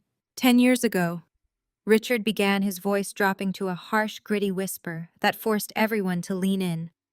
A commercial high-rise on Harbor Street caught fire due to a catastrophic electrical failure. The blaze consumed the lower levels in minutes. The smoke was blinding, toxic, and suffocating. Richard turned his gaze back to his son. The absolute hatred in the billionaire's eyes made Preston physically shrink away. "You were there, Preston!" Richard snarled, his voice rising in volume. "You were 20 years old, visiting my office to beg for an allowance increase. When the alarms went off, when the ceiling in the server room began to collapse, a steel support beam fell and pinned me to the floor. I was trapped. I was unconscious." Preston's face drained of all color. He backed up until his spine hit the vanity mirror, his eyes darting frantically around the room, desperate for an escape route that did not exist. "You panicked," Richard yelled, taking a step toward his cowardly son. "You saw your own father pinned under burning steel and you ran. You left me there to burn alive so you could save your own pathetic skin." The entire bridal suite was dead silent save for Jasmine's erratic, terrified breathing. Desmond and Yvonne stared at Preston in absolute shock. The wealthy, perfect groom they had been worshipping all year was suddenly exposed as a coward who had abandoned his own flesh and blood to die. "But Kendra did not run!" Richard declared, his voice filled with overwhelming reverence. He looked at my parents, his eyes narrowing into vicious slits. "Your daughter was 19 years old. She was working the night shift, making $12 an hour, handling hazardous waste cleanup to pay for her night school tuition. When the evacuation order was given, she did not flee with the rest of the crew. She realized someone was missing. She ran back into an inferno."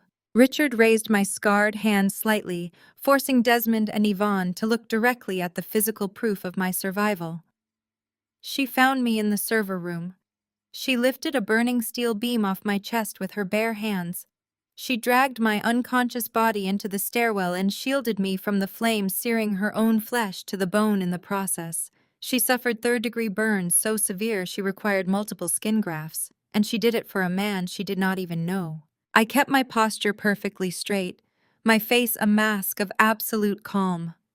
I watched my mother's eyes dart wildly, her brain utterly failing to compute the reality that the daughter she had designated as the family failure was actually a hero. Richard released my arm, letting my sleeve fall back into place. He turned his full terrifying wrath onto Desmond and Yvonne. "You treat her like dirt," Richard snarled, stepping into Desmond's personal space, forcing the larger man to cower. "You mock her profession. You belittle her existence. You try to extort her for her hard-earned assets. But the dirt she walks on is worth more than your entire bloodline. She built a $40 million empire from the ashes of her own trauma while you bankrupted your miserable little freight company, trying to buy into a social class that will never, ever accept you." Yvonne began to tremble violently. The crushing realization that she had alienated the only person capable of saving them from financial ruin hit her with devastating force. Jasmine, still kneeling on the floor amidst the shredded remains of her wedding veil, desperately tried to reclaim control of the narrative. Her narcissistic brain simply could not handle being pushed out of the spotlight on her wedding day. "It does not matter what she did 10 years ago," Jasmine shrieked, pointing a shaking finger at me. "She is still a vicious, jealous monster. She just hacked my custom veil to pieces. She ruined my dress because she hates me. Are you just going to let her get away with destroying your property?" Richard stopped. He slowly turned his head to look down at Jasmine. The expression on his face was one of pure, unadulterated pity. He reached into the breast pocket of his tailored suit jacket and pulled out his smartphone. He tapped the screen twice. "William Davies, my general manager, is a highly efficient man," Richard stated coldly. When Preston began screaming in the foyer about a shattered 200-year-old Ming vase, Mr. Davies immediately pulled the security footage from the high-definition cameras nested in the chandeliers. Jasmine's mouth clamped shut. The color vanished from her cheeks, leaving her looking sickly and pale. "I watched the footage myself 5 minutes ago." Richard continued, his voice ringing with absolute authority. "I watched your drunken bridesmaid stumble backward into the pedestal. I watched the vase shatter. And then I watched you, Jasmine. I watched you panic, point your finger at the woman who saved my life, and loudly accuse her of destroying my property just to save yourself from footing the bill." Desmond whipped his head around to stare at his golden child.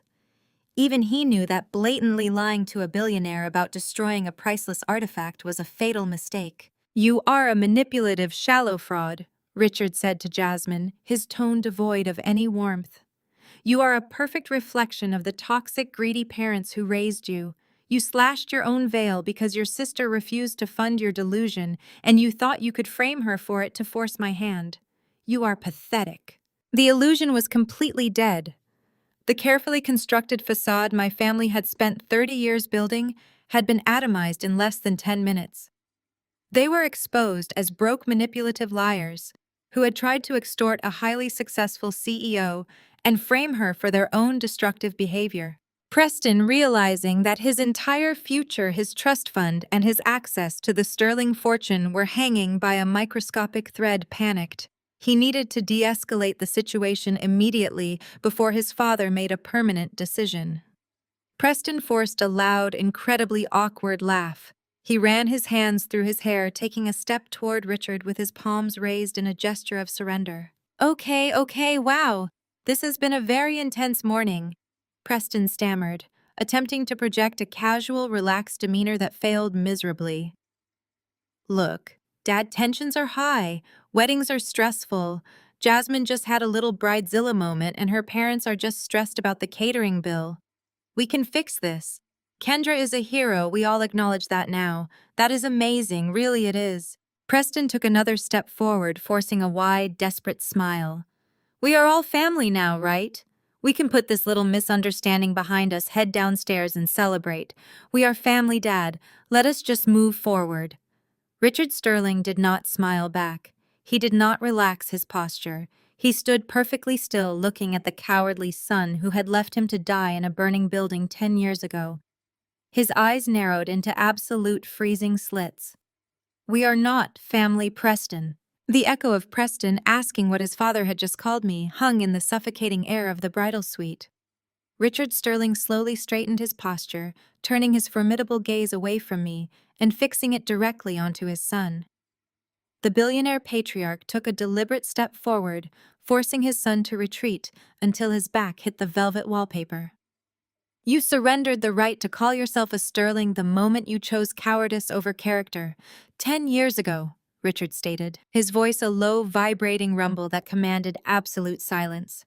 But what you did today crosses a line even I cannot ignore. Preston held his hands up in a placating gesture, sweating profusely. He stammered about stress and wedding day jitters, trying to play off his horrific behavior as a simple misunderstanding. He was completely oblivious to the financial guillotine hovering directly above his neck. Richard did not let him finish a single pathetic excuse. He reached into his breast pocket and pulled out his smartphone, his movements executed with absolute terrifying calm. You stood in this room and actively tried to frame the woman who saved my life for a crime your own bride committed, Richard said, his voice resonating with cold authority. You threatened to use my name, my resources, and my companies to destroy her. You tried to extort a highly successful chief executive officer because you genuinely thought your last name gave you absolute immunity from consequences. Richard looked down at the phone in his hand, then back up at his trembling son. Immunity is a privilege, Preston. And privileges can be revoked. Preston's eyes darted frantically. He opened his mouth to protest, but Richard cut him off with a sharp, dismissive wave of his hand. You wanted to marry into this toxic, manipulative family? Richard asked, gesturing toward my horrified parents and my kneeling sister. You wanted to ally yourself with people who treat their own flesh and blood like disposable garbage. Fine, you can do exactly that. But you will do it on your own dime. You can fund your own life. Preston let out a nervous, breathless laugh, looking around the room as if expecting someone to tell him this was all a prank. Dad, come on. You are taking this too far. You are just angry about the vase. Let us go downstairs, have a drink, and talk to the lawyers. I already spoke to the lawyers on the drive over here, Richard replied, his tone devoid of any paternal warmth. Your platinum credit cards are frozen. The generational trust fund you have been leeching off since you were 18 is permanently sealed. Your access to the corporate accounts, the penthouse in the city, and the company cars has been completely revoked. You are officially cut off, Preston, effective 5 minutes ago. The absolute gravity of Richard's words hit the room like a physical shockwave. Preston's knees actually buckled under the weight of his new reality.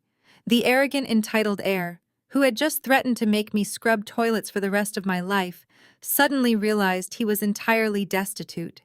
He had never worked a real job. He had never earned a single paycheck that did not come directly from his father's payroll. Without the sterling fortune backing him up, he was absolutely nothing. Preston dropped to his knees on the plush carpet landing right next to the shredded remains of my sister's custom lace veil. He grabbed the hem of his father's tailored suit jacket, completely abandoning every ounce of his manufactured pride. Dad, please, you cannot do this to me, Preston begged, his voice cracking into a high-pitched whine. I am your son. I have a massive wedding to pay for today. I have vendors downstairs expecting final checks. You cannot just leave me with nothing. How am I supposed to live? Richard looked down at his groveling son with a mixture of profound pity and absolute detachment. I am leaving you with exactly what you earned. Nothing. You can ask your new father-in-law to cover the catering bill. I hear he owns a very successful freight company. At the mention of his freight company, my father Desmond let out a strangled, agonizing sound. He stumbled forward, clutching his chest, as if he were having a physical heart attack. The grand manipulative master plan he had spent months orchestrating had just evaporated right in front of his eyes. Desmond had staked everything on this wedding. He had tolerated Preston's elitist arrogance, funded a lavish engagement campaign he could not afford, and violently turned against me, all because he firmly believed he was securing a direct, unbreakable pipeline to the Sterling family fortune. He needed Preston's trust fund to bail his bankrupt logistics business out of massive debt. He needed Richard Sterling's capital to stop the bank from foreclosing on his fleet of trucks, his commercial warehouse, and the very roof over his head. Now the billionaire pipeline was officially shut down. Desmond was looking at a son-in-law who had literally $0 to his name. The wealthy savior he had been banking on was suddenly just as broke as he was. Desmond spun around to face my mother. Yvonne was shaking uncontrollably. Her hands clamped tightly over her mouth, her eyes wide with unadulterated terror. She looked from Richard to Preston, then to Desmond, silently screaming, as the walls of her carefully curated country club fantasy crumbled into dust. They had burned the only bridge that could have actually saved them. They had alienated the billionaire daughter standing right in front of them in order to please a man who was now completely broke. Yvonne backed away from Desmond, shaking her head in denial. She looked at me, her eyes pleading for a lifeline, begging me to step in and fix the catastrophic mess they had made. I stood quietly near the heavy double doors, my posture perfectly relaxed, watching the beautiful, chaotic destruction of their greed. I did not offer her a single ounce of comfort. I did not feel a single drop of sympathy. I had warned them. I had given them every opportunity to simply leave me alone and walk away. They chose to dig their own graves, and now I was watching them fall in. On the floor, amidst the chaos of Preston's pathetic begging and Desmond's hyperventilating panic, Jasmine finally stopped crying. The theatrical, hysterical sobs that had been racking her body abruptly ceased. She slowly lowered her hands from her face, her tear-streaked makeup completely forgotten. She did not reach out to comfort the man she was supposed to marry in less than an hour. She did not offer Preston a shoulder to cry on as he groveled at his father's feet. Instead, Jasmine stared at the man kneeling next to her. She looked at Preston's desperate, pleading face. She looked at his shaking hands gripping his father's suit jacket. She looked at the expensive tuxedo he was wearing, suddenly realizing it was likely the last luxury item he would ever own. The gears in my sister's highly calculated, deeply materialistic brain shifted with terrifying speed. She processed the reality that the endless bank accounts, the luxury vacations, the elite social status, and the generational wealth she had spent 2 years manipulating to secure no longer existed. The fairy tale was dead. The golden ticket had just bounced. Jasmine slowly rose to her feet, letting the shredded pieces of her custom veil slip from her fingers onto the floor. Her expression hardened into something cold and unrecognizable. The realization hit her with absolute clarity. She was standing in a ruined dress surrounded by her bankrupt parents, about to marry a man with $0 to his name. The absolute finality of Richard Sterling's words hung in the air like a guillotine blade that had just dropped. Preston remained on his knees, his mouth opening and closing silently, utterly unable to process the reality that his infinite safety net had vanished. But while Preston was paralyzed by his sudden poverty, my sister Jasmine was experiencing a very different kind of awakening. The delicate, weeping bride persona completely evaporated. The tears that had been streaming down her carefully contoured face stopped instantly. Her posture shifted from a posture of fragile victimization to rigid, calculating fury. Jasmine slowly stood up, letting the shredded remains of her custom lace veil slide off her lap and onto the floor. She did not reach down to comfort the man she was supposed to marry in less than an hour. She looked down at Preston with a gaze so entirely devoid of affection that it bordered on predatory. The realization had fully crystallized in her fiercely materialistic brain. Preston was no longer a billionaire heir. He was just a man in a rented tuxedo with frozen credit cards. "You are broke," Jasmine asked, her voice dropping the sweet, high-pitched register she reserved for country club mixers. The ugly, raw venom of her true personality bled through every syllable. "You are actually telling me you have absolutely $0 to your name?" Preston looked up at her, his eyes wide with desperate panic. "Jasmine, baby, please, we can figure this out. I can talk to my trust lawyers. We just need to get through the ceremony." Jasmine let out a harsh, barking laugh that sounded absolutely unhinged. "Figure it out? You want me to figure it out with a man who was just cut off by his own father? I am not marrying a broke loser." She reached down and violently grabbed Preston by the lapels of his jacket, shaking him. "You promised me a lifestyle, Preston. You promised me the sterling estate, the private jets, the unlimited accounts. I did not tolerate your insufferable, arrogant personality for 2 years just to end up paying your bills." Jasmine released him with a shove that sent Preston sprawling backward onto the carpet. She raised her left hand, her fingers curling into a tight claw around the 5-carat diamond engagement ring she had flaunted for months. With a vicious tearing motion, she yanked the heavy diamond off her finger. She did not hand it back to him. She hurled the heavy platinum ring directly at Preston's face with all the force she could muster. The sharp edge of this massive diamond struck him right below the eye, leaving a bright red scratch, before bouncing away into the corner of the room. Yvonne let out a horrified shriek, rushing forward to grab Jasmine's arm. "Jasmine, stop it. Mr. Sterling is right here. You are ruining everything. Maintain your composure." Jasmine violently jerked her arm out of our mother's grasp. "Do not touch me. This is your fault, both of you." She spun around to face Desmond and Yvonne, her face twisted with absolute rage. "You pushed me into this. You told me Preston was my ticket out. You made me pretend to like this idiot and his pretentious family. You forced me to endure his boring country club friends because you said his trust fund would pay off your massive debts." Desmond's face turned an ashen gray. "Keep your voice down, Jasmine," he hissed, glancing terrified at Richard Sterling. "You do not know what you are saying." "You are." "I know exactly what I'm saying!" Jasmine screamed, the last shreds of her sanity completely gone. "You took out a second mortgage on the house to pay for this ridiculous floral arrangement because you swore Preston's father would bail your failing freight company out of bankruptcy. You are frauds. You are completely broke, and now you have dragged me down with you." The bridal suite had devolved into an absolute circus of screaming blame and financial ruin. Desmond was yelling at Jasmine to shut her mouth. Yvonne was weeping hysterically, trying to pick up the pieces of the shredded veil, as if she could magically sew their shattered lives back together. Preston was sitting on the floor, holding his bleeding cheek, realizing that the woman he loved only loved his bank account. I stood by the heavy double doors, watching the absolute chaos unfold, with a profound, freezing sense of detached satisfaction. I did not have to raise my voice. I did not have to lift a single finger. The toxic, greedy foundation my family had built their entire lives upon was collapsing under its own weight, crushing them all in real time. I turned my gaze away from the screaming match and looked at Richard Sterling. The billionaire patriarch stood perfectly still, watching the destruction with the same cold calculation. Our eyes met across the room. There was no need for words.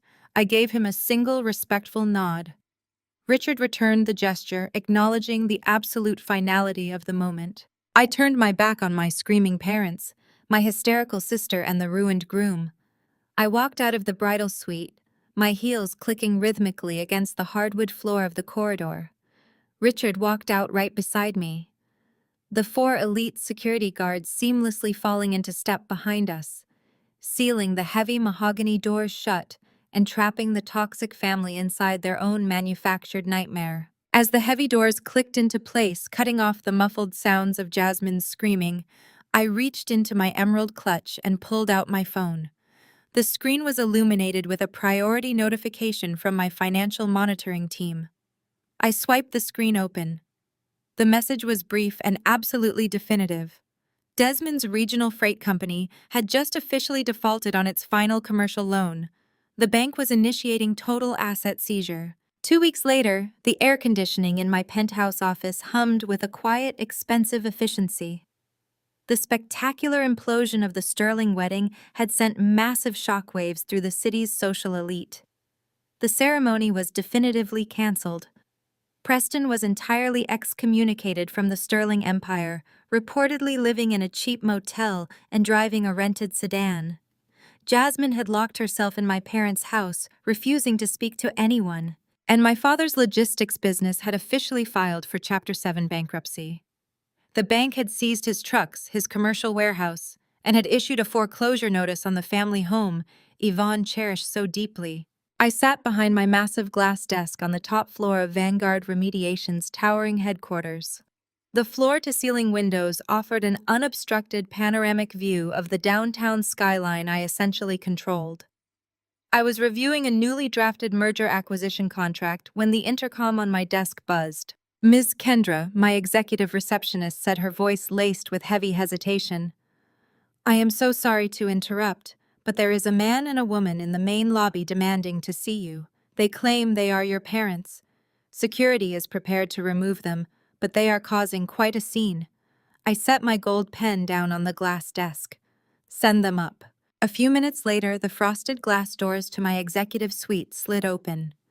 Desmond and Yvonne walked in. The transformation in their appearance was absolutely staggering. The polished, arrogant country club facade was entirely dead. Desmond wore a wrinkled suit that hung loosely on his shoulders. He looked aged, exhausted, and thoroughly defeated. Yvonne's designer handbag was missing. Her hair lacked its usual immaculate styling, and her posture was completely broken. They looked like people who had lost absolutely everything, because they had. They stopped in the center of my pristine office, staring at the modern art, the expensive leather furniture, and the breathtaking view of the city. They were finally standing inside the reality they had spent a decade mocking. Kendra Desmond started, his voice a gravelly, pathetic whisper. "Thank you for seeing us." I did not offer them a seat. I remained behind my desk, my hands folded perfectly in front of me. "Why are you in my building, Desmond?" Yvonne stepped forward, her eyes brimming with desperate, manipulative tears. "Kendra, please. We have nowhere else to go. The bank is taking the house on Friday. The company is completely liquidated. We are going to be on the street. We are your family. We are your blood. You have to help us." "You have so much," Desmond pleaded, gesturing weakly around the massive office. "You are worth tens of millions of dollars. You bought Grandma's lot for pennies, and it is worth a fortune. We just need a small bailout, just enough to save the house and get back on our feet. We are blood, Kendra. You cannot turn your back on your own parents. Forgive and forget. We can start over." I listened to their pathetic begging. I listened to them invoke the very bloodline they had weaponized against me my entire life. They did not apologize for emptying my college fund. They did not apologize for forcing me to take Jasmine's criminal charge. They did not apologize for attempting to extort my real estate or treating me like an inferior servant. They only cared that the ATM they had previously discarded was now open for business. I stood up slowly from my leather executive chair. I walked out from behind my desk, my heels echoing in the quiet office. I did not walk toward them.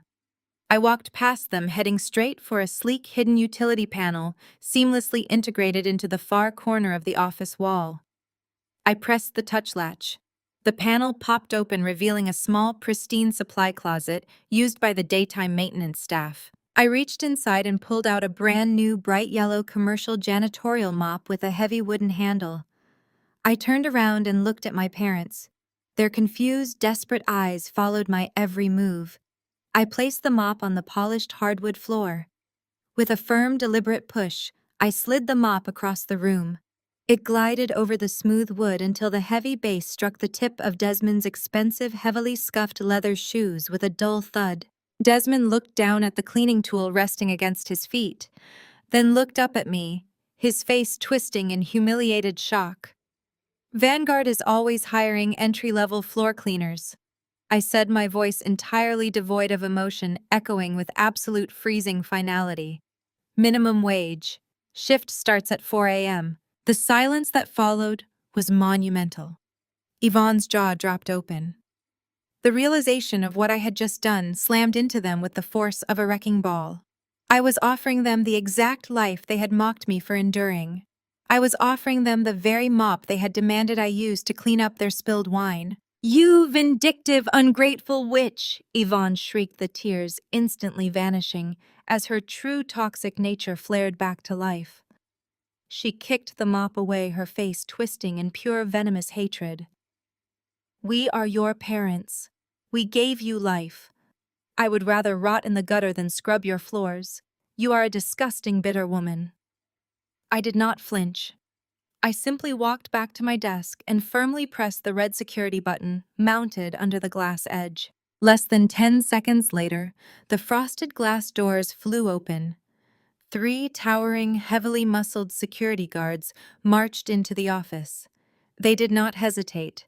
They grabbed Desmond and Yvonne by the arms, completely ignoring their outraged shouting and frantic struggling. "Get your hands off me!" Desmond roared as the guards forcibly marched him backward toward the elevators. "You are going to burn in hell for this, Kendra." I watched them being dragged out of my executive suite, their curses and threats echoing down the hallway until the heavy glass doors sealed completely shut.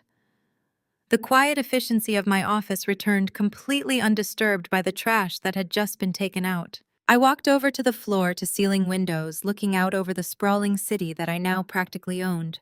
The sun was beginning to set, casting brilliant shades of gold and orange across the skyscrapers I held the contracts to protect.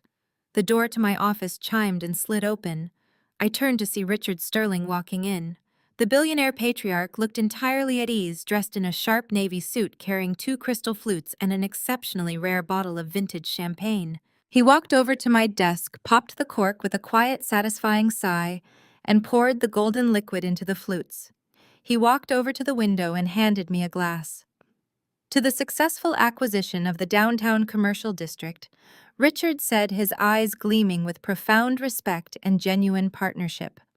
And to the absolute most efficient disposal of toxic waste I have ever witnessed. I smiled a real deeply satisfied smile.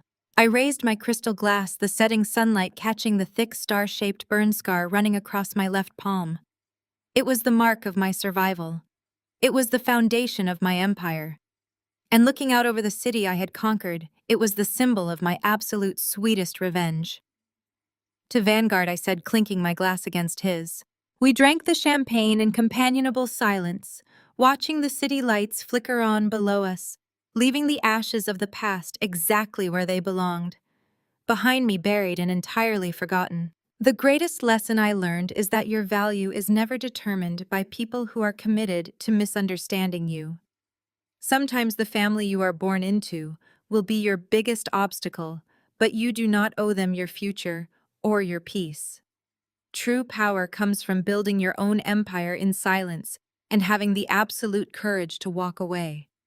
You cannot heal in the exact same environment that broke you. Share your own survival story about cutting off toxic family members to protect your peace in the comments section below, and hit subscribe for more empowering journeys.